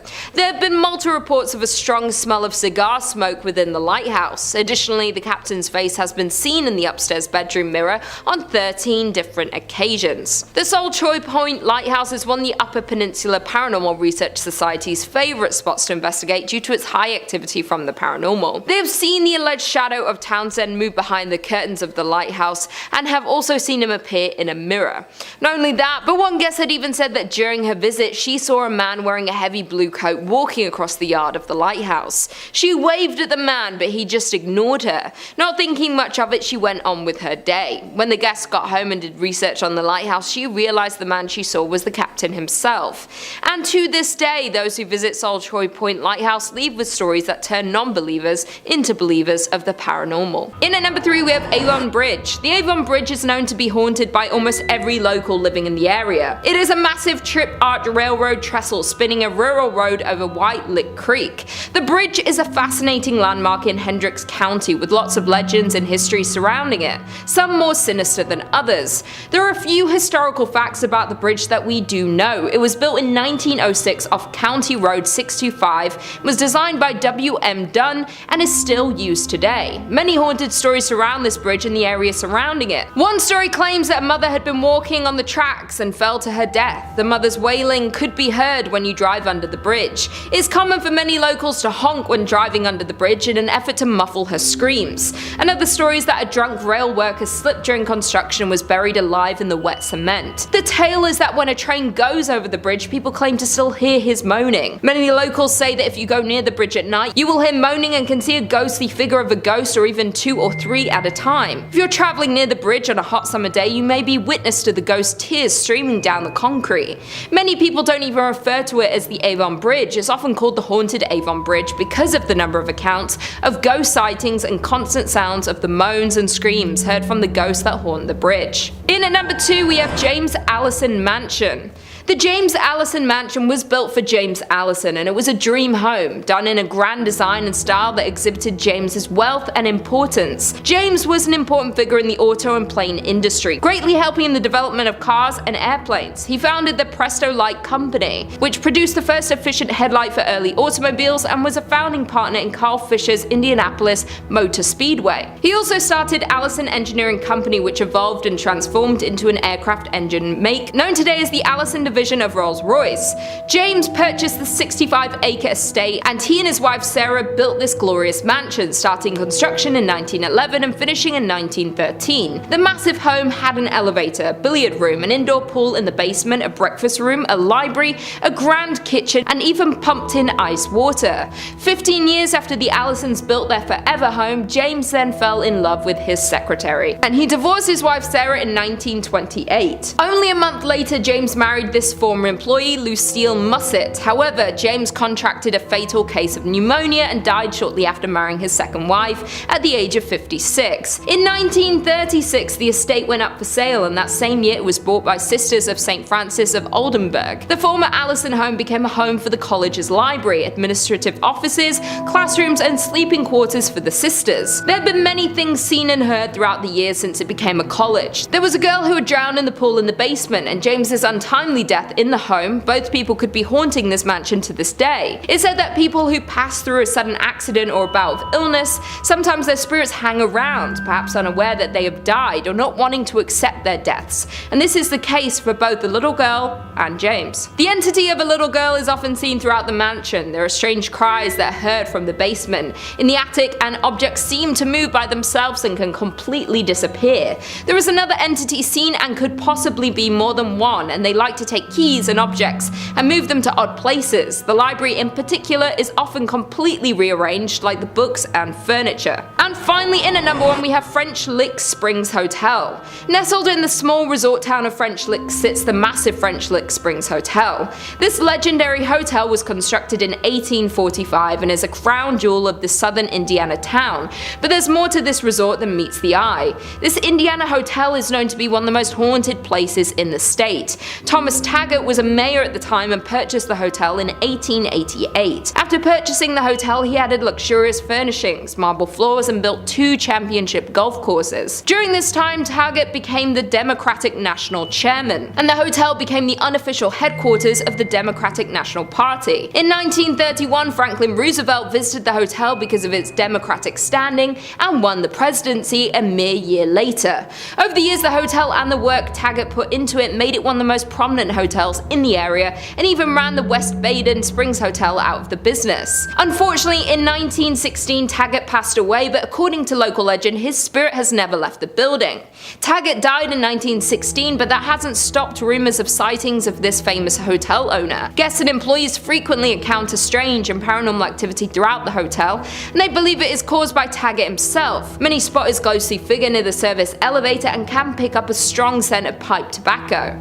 Others claim they witnessed his spirit riding down the hallway on a horse and making noise inside the ballroom. Some hear noises and others encounter his ghost, though usually both don't occur at the same time. Not only is Taggart's ghost living in the hotel, but there are also rumors of a former bellhop that lingers around the hotel. Many believe that he was a current employee until they saw old photos of him hanging on the wall, or were told no bellhops were on duty when people had encountered him. Employees and guests say that it's pretty hard not to encounter some sort of activity when you're in the hotel, and due to the vast amount amount of paranormal sightings are why it's considered by many to be the most haunted place in Indiana and one of the most haunted places in all of the United States. In at number 5 we have Palmer House Hotel. This hotel is not only considered the most haunted place in Minnesota, but to some it's considered the most haunted place in America. Located in Sauk Center, the hotel has been visited by paranormal activity investigators from across the country. Recently, the ghost hunter from the Travel Channel, Ghost Adventures, even investigated the hotel. A brothel that went by the name of the Sauk Center House occupied the current grounds of the Palmer Hotel, but the Sauk Center House burned down in 1900, and the Palmer was built in its place the following year. The Palmer Hotel was established in 1901 and is notorious for its permanent ghost residence. The most reported ghost in the hotel is named Lucy, who resides in room 17. Legend has it that Lucy was an adult worker that frequented the past building of the Sauk Center House. Though Lucy endured a terrible accident of losing her life at the hands of one of her clients. Even though this happened in the building, the Palmer Hotel can't seem to get rid of the spirit of Lucy. The ghost of Lucy is said to dislike men by slamming the room door at male guests. Some reports her slamming the room door so hard it rattles the artwork on the wall and aggressively drops the temperature. During a recent investigation, a Chicago ghost hunting outfit allegedly recorded a temperature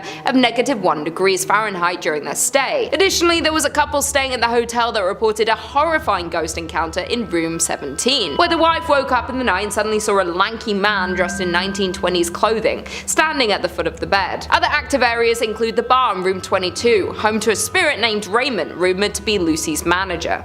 One employee of the Palmer House Hotel has confessed that their favorite paranormal experience is when guests complain about how noisy the people above them are, even though they are on the top floor. The ghost encounters and paranormal activity is so frequent at the Palmer Hotel that the current owner, Kelly Frasa, didn't believe in ghosts, but this changed when she became the owner of the hotel. In at number 4 we have the Soap Factory. The Soap Factory was at its peak during the soap boom of the 1880s, though now the factory has been left abandoned. The Soap Factory is one of the oldest factories in Minneapolis. While the process of making soap required lots of fats, lye and extremely hot temperatures, therefore it wasn't the most glorious or safest workplace in its day. Furthermore, the fats came from animal carcasses, thousands of them. The flow of blood and skin leaked into the Great River next door in the turn of the century. The building's smell of flesh made it a hot spot for stray dogs that the city paid to be rounded up and sent to the end of their life. If that's not creepy enough, there are legends regarding malpractice taking place at the factory, with animal fats from local restaurants taken to be made into soap. And there were also rumors of child labor at the factory, but whatever you choose to believe, there is no denying that the site contains negative energy. Now the basement of the abandoned factory is used for haunted tours. The tour is so scary in fact that guests have to sign a waiver and have to be 18 to go on the tour. In at number 3 we have Mackinac Island. One of Michigan's most popular tourist destinations is also one of its most haunted, Mackinac Island. The small island sits on Lake Huron, covering almost 4 square miles of land between the upper and lower peninsulas of Michigan. The island was originally home to indigenous settlements long before European colonization. Seeing at least 2 battles during the War of 1812, it has been the resting ground of many tragic deaths, making it a prime location for hauntings and paranormal activity. In a part of the island you will find the Grand Hotel. The area first served as a missionary school, but today it's known as a luxury hotel. Through investigators, there have been many reports of paranormal activity in the area, and it's known that the Grand Hotel is one of the hotspots for paranormal activity on the island. Legend has it that construction workers uncovered human remains while digging the hotel's foundation, with paranormal activity stories being recorded in the theatre, outside grounds, and in its rooms. The staff have also reported seeing a man in a top hat playing the bar's piano. Others see a woman in Victorian clothing who roams the halls, even getting into beds. Another paranormal hotspot is the Mission Point Resort, which was a moral realignment, a religious movement from the 1930s.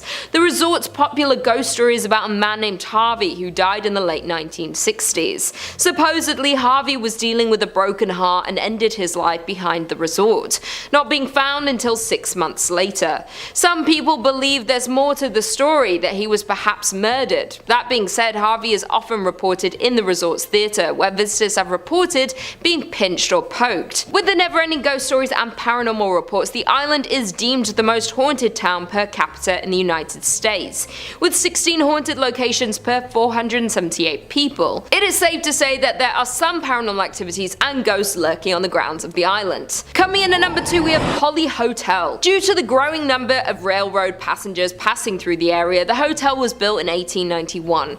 Many staff, residents, and haunted historians will agree that the Holly Hotel is one of the most haunted buildings in the state of Michigan. Norman Gauthier, a professor of parapsychology who is also known as a world-famous ghost hunter, investigated the hotel in 1989 and concluded that the building is indeed haunted by a great number of spirits. Throughout the years, the hotel survived 2 fires exactly 65 years apart. Many residents and guests of the hotel have talked about the weird feelings they got on the second floor of the hotel without us actually admitting to seeing ghosts. The inner's most famous ghost is said to be the former owner himself, Mr. Hurst. Hurst passed away in the 1920s, but many believe he just can't let go of his hotel. He is the most active ghost at the Holly Hotel and wasn't happy with the renovations that have been done to his inn.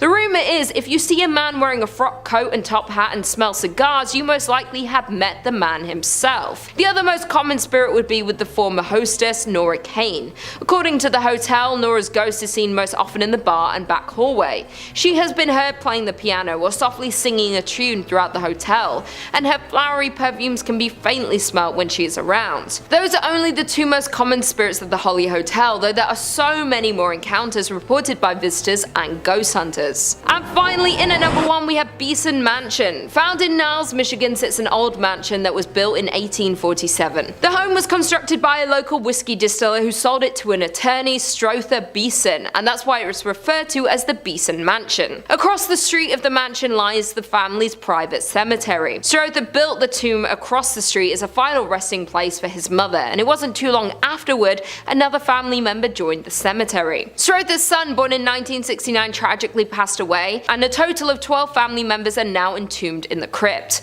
The ghost stories surrounding the Beeson Mausoleum are at least based on truth, if not completely true. Family legends about Harriet's odd behavior were cited in newspapers over time, but not until much later, accompanied by reporting on unverifiable hauntings. Jumping to the late 1980s, when working to restore the mansion, the property owner reported hitting their head on a table in the hall, but something hitting them on the back. As well, they experienced instances of being pushed forward by an unknown force.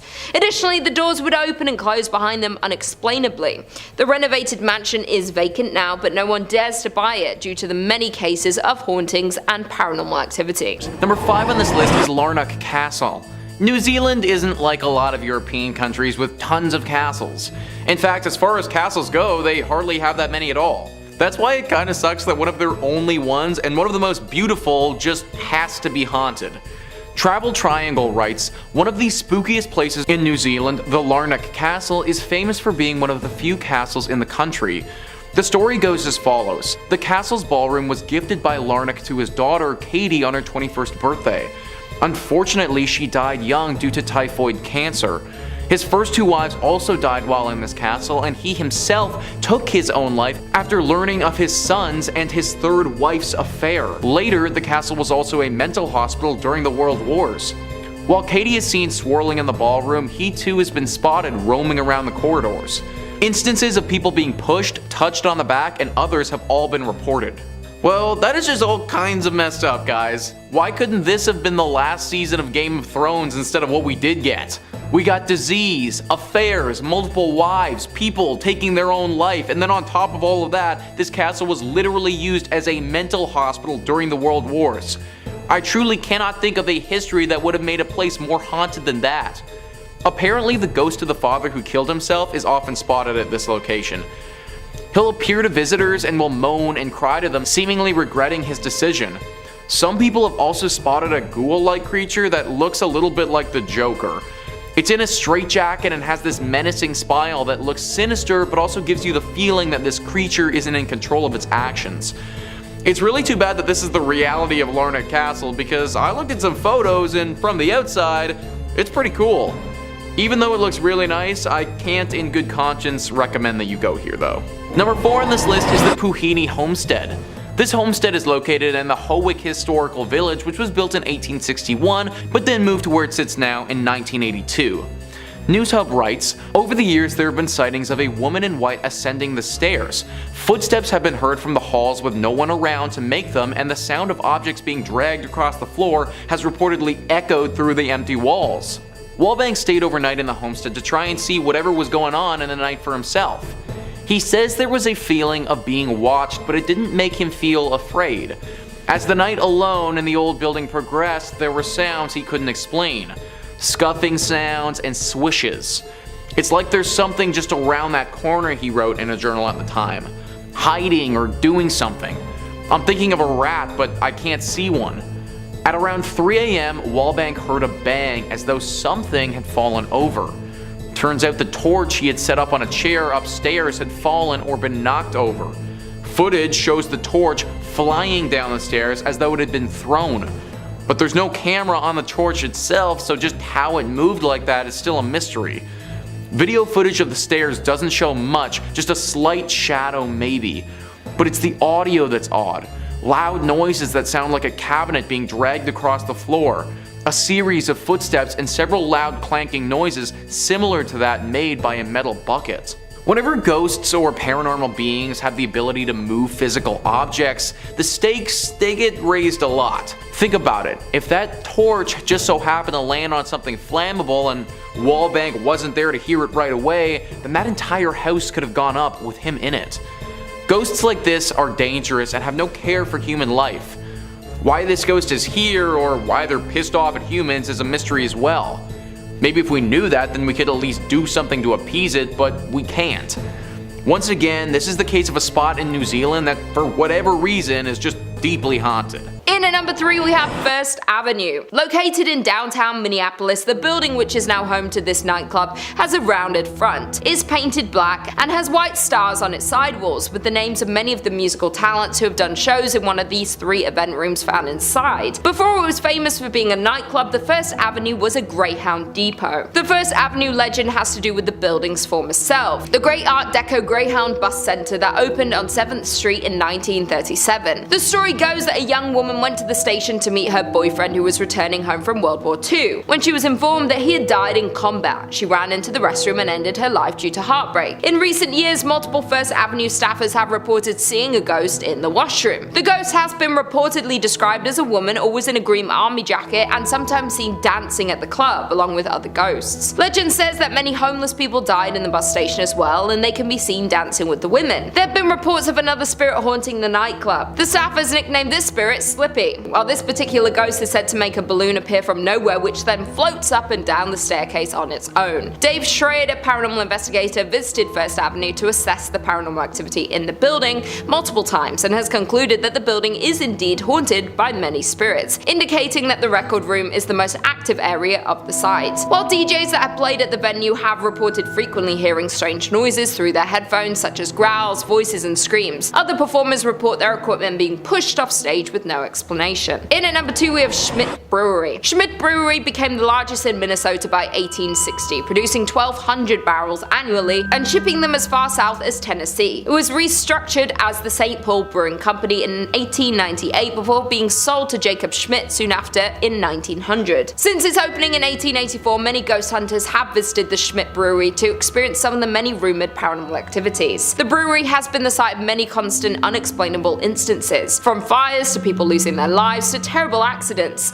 This place has seen a lot of scary sights. While the victims of these events linger around to haunt the grounds of the brewery, even though the building is now used as an artist's loft, that doesn't take away the scary history of the Schmidt Brewery. While most of the ghosts that haunt the grounds of the old brewery have to do with ordinary brewery workers dying in terrible accidents, in 1896 2 workers lost their lives in an explosion. Furthermore, in 1902 a worker fell down an unmarked elevator shaft. Additionally, in 1904 Matthew Colo, a worker whose job was to light gas lamps in the brewery, lost his life from inhaling flames. Schmidt Brewery has been a St. Paul haunt since 1855 for more than a couple of reasons, when owner Jacob Schmidt took down the original North Star Brewery sign, replacing it with his namesake, Jacob Schmidt Brewing Company. The entire brewery burned down a year later in 1900. Plenty of other bad luck would also follow on the grounds of the brewery, suspected due to the tragic death of many workers of the brewery. And finally, in at number 1 we have Four Pals Restaurant. Known as the most haunted restaurant restaurant in Minnesota, the Four Pals has a tragic story. Located in St. Paul, Four Pals was a high-end restaurant located in Irvine Park, and the restaurant is a beautiful Victorian mansion. Sadly though, the restaurant is now permanently closed. The dark stories about Four Pals restaurant hint that the historic mansion is seriously haunted. As the story goes, back in the late 1800s, Joseph Four Pals had an affair with the mansion's maid, Molly. It was not long before his wife discovered this relationship and love for Mary. Therefore, the wife became extremely jealous of the servant and assigned Molly to do chores that would keep her away from the bedrooms and away from Joseph. Molly became pregnant and Joseph ended the affair, but Molly was so distraught about the whole situation that she ended her life. According to reports, she ended her life in the attic. Joseph was upset when he heard the news about Molly that he figured he could not stay in the house where his beloved died. One day he went out for a walk and ended his life as well. Since then, restaurant guests and employees have reported creepy sightings of a woman dressed in 1800s attire, lights turning off and on by themselves, and strange noises coming from the attic. In one case, the disturbances were so chaotic that led to an investigation by the St. Paul police, whose canine dog refused to enter the attic. It is said that Joseph and Molly both haunt Four Pals, but many guests have said Molly is more active spirit. People say they have seen the two walking around the dining area, but Molly bangs on walls and smashes glasses. Some people say they can smell her lavender perfume. That being said, Mr. Four Pals is also sometimes seen, and his ghost has been reported wearing a dark waistcoat, silk vest, pinstripe trousers, and a derby hat. He can be seen going to the basement, at which time the lights flicker and shuffling noises are heard. He roams the house and has been caught on film many times. The former staff of the restaurant have also reported on many occasions when they would go floor by floor turning off lights as they close down for the night. Then when the staff members get in their cars to leave, they'll notice the top floor light is on. Nevertheless, if the restaurant is haunted, the story of Mr. Four Pals and Molly is one of the most devastating to date. Number 5 on this list is the Carolina Inn. This inn has actually been voted one of the most haunted in America by a few different lists. The University of North Carolina says the Carolina Inn was built in 1924 and quickly became a popular hotel for visitors and graduates of the university. In 1948, the Carolina Inn's most long-lasting guests checked in and apparently never left. Dr. William Jacox was a fun-loving man with a witty sense of humor, had recently retired from practicing medicine, and decided to make the Carolina Inn his final home. He lived in room 252 for 17 years before his death in 1965. As shared by the Carolina Inn, guests that have stayed in Jacox's old room report being inexplicably locked out of the suite. One time, the lock was so stubborn that a workman had to use a ladder to break into the room. Visitors have also noticed strange occurrences such as messy bath mats and previously closed curtains being pulled wide open. Some have encountered the smell of freshly cut flowers despite none being in the room, and felt their bodies become strangely cold for no apparent reason. This is only part of the stuff that goes down at this room as well, guys. Some people have reported seeing a poorly dressed man approach them looking for an unlocked door, and then if they show it to him, he runs away screaming. It's thought that this is the ghost of Dr. William Jacox. I don't know why unlocked doors scare this dude so much, but anyone who's gonna spend 17 years in this hotel is probably a bit of a weird dude. Unless you want to deal with a crazy old doctor ghost messing with you all vacation, I'd stay at a different inn. Number 4 on this list is the New Hanover County Library. I don't know why, guys, but something about haunted libraries is just so intriguing to me. Like, it just seems so mystical and mysterious, I guess. This haunted library is located right in Wilmington. There is a woman that haunts this place who's believed to be a patron. Apparently, she used to donate quite generously to this library, and in death doesn't want to leave it behind. She isn't the only ghost that walks the halls here and haunts the books. There's a male poltergeist who makes his presence quite known as well. He apparently died in a duel that happened here many years ago before this land was turned into a library. Nowadays, these two ghosts make it very hard to do any serious learning or studying considering they haunt the place so much. The woman isn't too bad, she just shows up and looks super creepy, but from my reading, she only actually punishes those who cause harm to the library or make fun of it. Those who come here to learn and to read, she leaves them be for the most part. The man, however, is certainly quite the pest.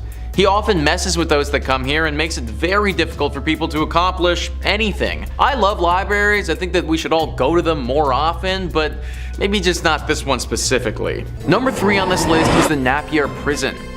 Napier Prison is the oldest jail in the country, dating all the way back to 1862. The prison shut down its activities in 1993, but that was after 130 years of reluctant guests staying here and doing enough damage to cause it to become seriously haunted. Like most jails back then, there were some serious injustices that took place here. The prisoners were treated brutally. They could be tortured, beaten, or in some cases even killed. There's an area of the prison called the Hanging Yard, and I think you can probably imagine what happened there based on the name. This prison also housed some of the hardest criminals in New Zealand. Granted, it also housed some people who did some petty crimes too, and some who were even just generally innocent. The dark history and the numerous human rights violations that went down here have left their mark for sure. The first thing that goes is technology. Those who go here say that cell phones stop working, cameras have a hard time capturing images, and if they brought a computer, then that's as good as useless. Then you get hit with the shadows. What is a brightly lit room all of a sudden just gets filled with darkness from literally nowhere. How it got there is anyone's guess. And last is the faces. Disembodied faces show up in this dark haze and either speak to visitors or attack them. Sometimes they'll come straight out of the walls, and sometimes they'll just appear in front of you. As cool as it would be to talk to a floating head, I don't think I want to risk the mental trauma that I'd have after seeing that, so I recommend avoiding this jail altogether. Number 2 on this list is Waitomo Caves Hotel. Every country's got one. One hotel that has, through its time of being active, seen one too many tragedies to just be a normal hotel. Some hotels have it worse than others though, and this one is definitely top tier when it comes to hauntings. NewsHub says, originally called Waitomo House, the hotel is said to teem with ghostly activity. Bathtubs drip with blood, spirits walk straight through guests, and those brave enough to stay the night could feel something jump on them or pull their bedsheets away. Wallbank told NewsHub the stories of the hotels were intense. We heard stories from the people there even if management didn't admit it, he said. A staff member said that she went into one of the rooms to clean it, and the bathtub was just filled with what she said looked like blood. She ran out to get another person to look, but when they came back, it was completely clear, he said. People just don't make things like that up. Wallbank and his Haunted Auckland team, accompanied by the Wellington Strange Occurrences Society, were brave enough to stay the night. They say a slew of uncomfortable experiences followed them. Sinking feelings, like when you go over a bump in the road, were felt. A ball of light passed straight through one of the investigators, and multiple people felt as though they were being watched. Unexplained whispers were captured using voice recording technology, and one of the investigators claimed to have seen a dark shadow streak across a hallway. So this is just a big fat no from me, guys. If I'm going to a hotel, then I want to be calm. I want to be relaxed. I want to get to my room and see a nice little chocolate chilling on my pillow with the bed made. I want to order room service and then have one too many mimosas at brunch. What I don't want is to be fearing for my freaking life from some shadow demon. I also like to take the occasional warm bath, and doing so in a pool of blood is not my idea of a relaxing time. I tried to find out why this hotel is this way, like what could have possibly happened to it to cause such a horrible haunting, but there actually wasn't anything. From my research, it doesn't look like anything tragic of major significance occurred here. This place is just generally haunted and just should be avoided at all costs. Number 1 on this list is Camp Adair. Camp Adair was first established in 1913 and has over 100 acres of land attached to it. It's your typical camp environment and provides a bunch of outdoor and environmental activities for those who want to come and be a part of it. It's a popular location for school trips and overnight stays. Sadly, it was during one of these school trips that a horrible tragedy occurred. There was a group of children who stayed at this camp many years ago. While they were there, something came over their teacher. A soft and a very kind man, by all accounts, totally lost his mind. During the night, whilst everyone was asleep, this teacher woke up. Instead of go to the bathroom or get some water like most of us do in the night, he instead decided to kill every single one of the students that were with him, before ultimately taking his own life as well. Nobody knows why he did this, what changed in his demeanor to have him commit such an atrocity, but they do know that his ghost has never left. Still as mad as the last day that he was alive, this ghost wanders the grounds now and is in search of another victim. The one super noticeable feature about him is his bright red beard.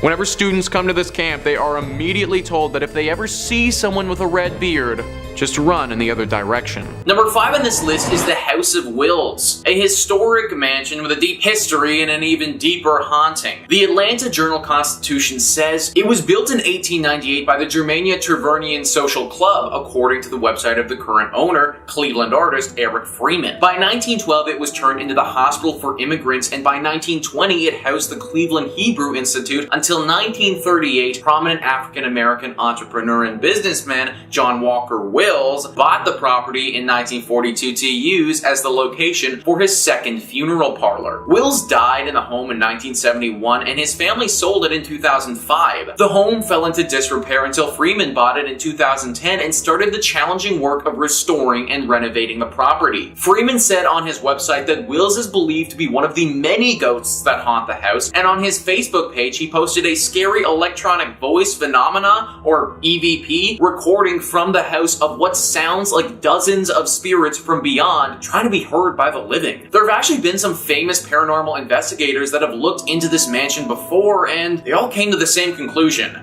It's haunted. A swirling mist will occasionally appear in the mansion, followed by stark temperature changes and a horribly foreboding sensation. Visitors who've stayed at this mansion for extended periods of time say that the visit changed them, that they're sort of constantly on alert after that stay, as if they're hyper aware all of the time. Unless you're trying to feel anxious literally all of the time, I'd book another place to stay if I was you. Number 4 on this list is the Sealy Rose House. This house is located in the Malabar Farm State Park, which is in Richland County. To this day, it's still a working farm, which is kind of shocking considering the horrible tragedy that occurred here many years ago. Sealy Rose is actually the name of a person, a young girl who lived in the late 1800s. This girl wasn't innocent and sweet as the stereotypical farm gal is. She was evil. There used to be a neighbor house right nearby the Sealy Rose house, and in that home lived a young boy around the same age as Sealy. Sealy developed quite the crush on him and wanted to marry him. It seemed that he liked her as well, and he wanted to do the same. This was all fine and good, except her family wouldn't allow it. Sealy's family forbid her from marrying this boy, and this was what caused her to do what she did next. Sealy wouldn't accept this answer and took it on herself to get rid of the problem, her family. She poisoned them, every single one of them. She did it by soaking flypaper in water and then secretly pouring the arsenic-laced water over the cottage cheese she served them, according to Ohio State Park News. They all died soon afterwards, except for her. This was soon found out by the authorities, and Sealy, being as young as she was, wasn't sent to jail, but she was put into a mental institute. She was there until she died many, many years later. This home is supposedly still haunted by her and the ghost of her dead family, though. Scratches and eerie cracks are heard throughout all the time. Many people have reported being attacked while they're here as well. Avoid this home at all costs if you find yourself in Ohio. Number 3 on this list is Fort Fisher. Fort Fisher was a critical fort during the American Civil War. It was used by the Confederate Army and was pretty instrumental for them from 1861 to 1865. This fort was used to protect an important trade post there that the Army needed. They defended this place for those 4 years, but then in 1865, the Union Army came in and was finally able to capture it. This battle was a very bloody one and was actually huge for the Union Army and the overall scope of the war. Apparently there was a lot of death at this fort, and that death, it's never really gone away. Now, this fort is teeming with paranormal activity. Visitors will often report hearing gunshots coming from thin air. The sounds of many footsteps all running at once as if people were charging ahead. Orbs of energy appear in front of them from no apparent source. There are 2 very famous ghosts that haunt this place as well, Robert E. Harrell and General William Whitling. Robert was apparently an outcast who died under mysterious circumstances and has not been able to rest since. The general was actually taken prisoner and killed at Fort Columbus, but he returned to this place because he feels regret for how he failed in life. He was apparently responsible for defending this place and was not capable of doing so. A very haunted fort that I wouldn't recommend going to. Number 2 on this list is Lydia's Bridge. Who is Lydia, and why does she have a bridge, and why is it haunted? Well, Lydia is quite the famous ghost. This is a true ghost. Like when you think of a ghost and a ghost story, this meets all the criteria for a good one. Spectrum Local News says, people traveling between Jamestown and Greensboro on US Highway 70A said they've encountered the ghost of Lydia, a hitchhiker. If she's picked up, she gets into the car and vanishes before she reaches the requested destination. Various versions of the Lydia legend have been passed along over the years, and there are apparently 11 different versions of the story that are set in North Carolina. It's common for folks to go ghost hunting for Lydia near the bridge. In the book Looking for Lydia, historians Michael Reniger and Amy Greer cite the 1923 death of Annie C. Johnson as the real-life Lydia who died after a car flipped in 1920. That is a story with some history, man. Literally since the 1920s this has been going on, and there are 11 different versions of the story. A story like this isn't just made up. It's not just something that one person posted on Creepypasta that became a thing. No, this has been part of the identity of North Carolina for a century. Countless people have picked up this woman and then had her disappear right before their very eyes. Car accidents have happened from people driving this woman and then getting so shocked that they spin off the road when she disappears. Lydia, or Annie, is a real ghost who stalks drivers along this road and especially this bridge. Although she isn't inherently evil in nature, as I said before, accidents have happened when people realize they were just driving a ghost around. I have no idea where Lydia is trying to get to, but trust me, you probably don't want to be the person to take her there. And finally, number 1 on this list is the Devil's Tramping Grounds. This is in reference to a very strange patch of soil in North Carolina. For decades, this circle of dirt has allowed nothing to grow on it at all, whilst the area surrounding it is home to luscious wildlife. The Sun Journal says regional legend maintains that Satan frequents the area on his nightly walks,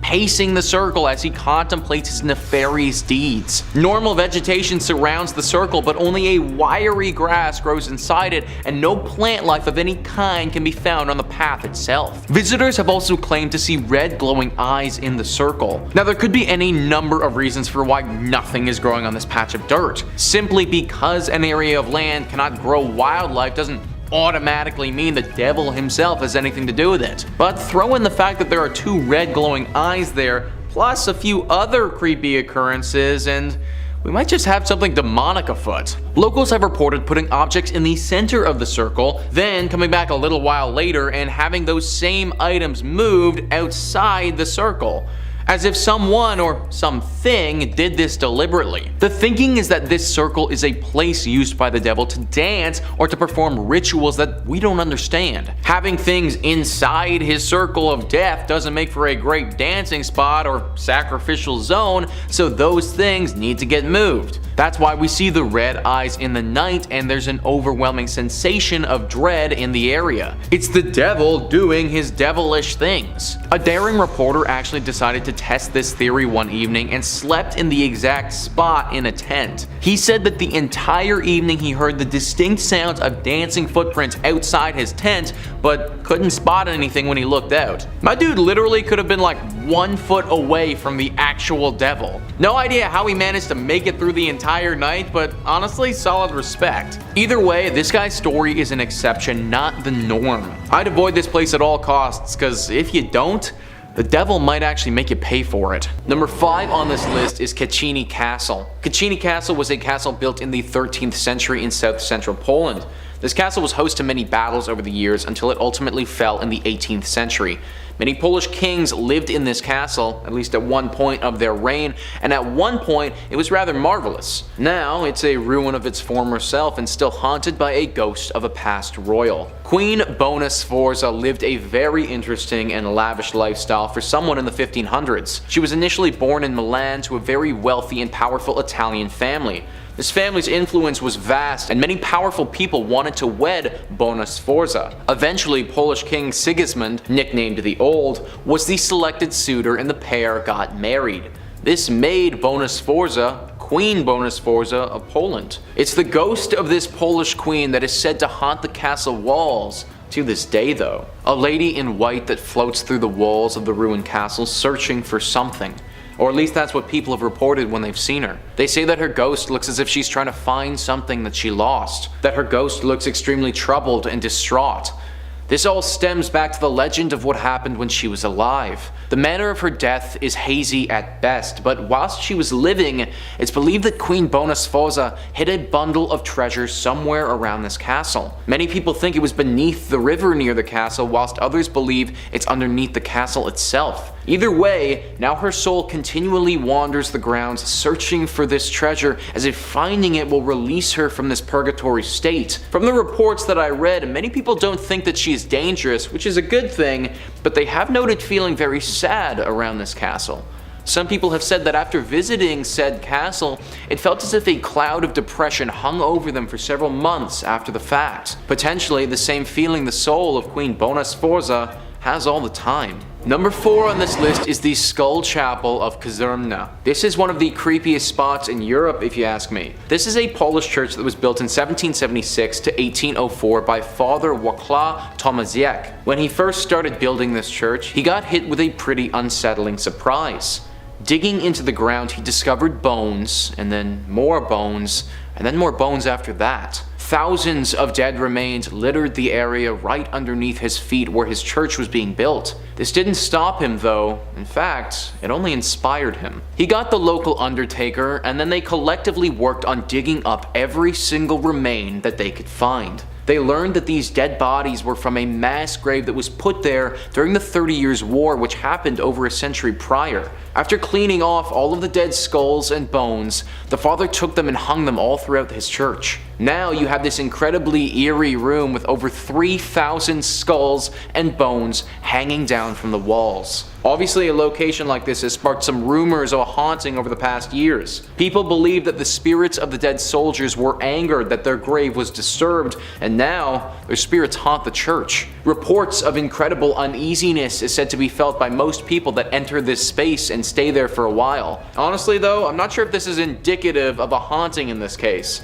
Pretty sure anyone would feel uneasy if they were standing in the middle of 3,000 dead skulls that were all staring down at them. Number 3 on this list is the Franklin Castle. This house is actually called the Tiedemann House, but over the years and from the history it has, it's been nicknamed the Franklin Castle. News 5 Cleveland says, known as the Franklin Castle, this Victorian-style stone house has been a witness to history and withstood the development of the West Side. The stone castle carries an American horror story type history along with it. The house was built between 1881 and 1883 by a German immigrant, Hans Tiedemann. At the turn of the 19th century, Franklin Boulevard was one of the most upscale residential avenues in Cleveland. Franklin Castle was sold in 1896, just 1 year after his wife Louise died. In the century that followed, the house saw many new owners and new uses. Rumors began to circulate around 1986 that the house was haunted by the ghosts of Mrs. Tiedemann and her daughter Emma, who died before the house was even built. So this one is kind of strange because it doesn't seem like anything terrible happened to these two ladies in their death, or at least nothing that I could find. Most times when a spirit haunts a place, it's because they died in a fashion that was very unnatural. That wasn't the case here, and yet they still haunt the castle. It's a nice home to look at from the outside, but definitely not a place that you should be going into. Avoid it altogether. Number 2 on this list is the Gore Orphanage. Anything that is named the Gore Orphanage is bound to be haunted, and this is no exception. News 5 Cleveland says it's claimed to be one of the most haunted places in Ohio. Located in the countryside of Vermilion, a fire engulfed an old orphanage, burning dozens of people alive, according to long-told tales. For over a century, visitors to the Gore Orphanage have reported strange experiences of glowing lights, chilling cries, and apparitions. Light of Hope was the actual name of the orphanage and was established by Johann Sprunger and his wife Katrina. They moved to the Vermilion area after their 2 former businesses in Indiana also caught fire. Throughout the years, children told stories of abuse, neglect, and slave labor conditions. In 1909, an investigation was conducted, but because the state had no laws or regulations pertaining to orphanages, nothing could formally be done to prosecute the couple. While there's no proof that any deaths actually did occur, there's still little doubt about its reputation for being one of the most haunted areas in Ohio. So not only did this place suffer a horrible tragedy where several people passed away during a massive blaze, but prior to that even happening, there seemed to be so many human rights violations going on. I have no idea how back in the day the state wouldn't have had any laws pertaining to orphanages, but it just shows how back then these operations and children were so neglected. Because of all this tragedy and just general sadness, we have what stands today, a horribly haunted, abandoned old orphanage. Now this is on the list of places not to go, and that's because it is actually very dangerous to do so. The ghosts here are upset, and interacting with them will be a huge strain on your mind. However, if you are feeling strong enough, then I actually do encourage you to go. The only way these spirits will finally find peace is if they finally get the attention from the public that they deserve, something that clearly this place didn't get while it was in operation. And finally, number 1 on this list is the Ohio State Reformatory. This is one of the most famous spots in all of Ohio. It got the public's attention when it was used as the filming location for the famous movie Shawshank Redemption. It also got the public's attention though when it was claimed to be one of the most haunted spots in the entire state. The Atlanta Journal-Constitution says workers laid the cornerstone on what was known as the intermediate prison between the Boys Industrial School in Lancaster and the Ohio State Penitentiary in Columbus for nonviolent offenders on November 4th, 1886, according to the Mansfield News Journal. The building was used as an operational prison for 94 years until 1981, and during that time, there was a good deal of violence, death, and disease. It's not surprising in the least to find out that this place is haunted. Visitors have reported seeing shadows, hearing strange noises and conversations, and experiencing feelings of anger, dread, and sadness. In 1948, the reformatory's farm boss, his wife, and his daughter were kidnapped and killed by 2 enraged parolees outside the prison's walls. But the building itself is believed to be haunted by the ghost of Arthur Lewis Glattack, the superintendent at the prison from 1935 until 1959, and his wife, Helen. The warden's wife died from an accidental shooting, and several years later, the warden died from a heart attack, according to the Preservation Society. The couple's disembodied voices have been heard in the prison's old superintendent's office. A boy is also believed to haunt the basement, where he was reportedly beaten to death, according to the website Mysterious Heartland. So, yeah, I think it's pretty clear by all of this that this place is not the sort of spot you want to be visiting anytime soon. The amount of violence that this location would have seen is just truly abhorrent, and I'm actually surprised that they were able to get through the entire filming of the Shawshank Redemption without some serious ghostly interventions. Maybe it's because they had Morgan Freeman in the movie, and, well,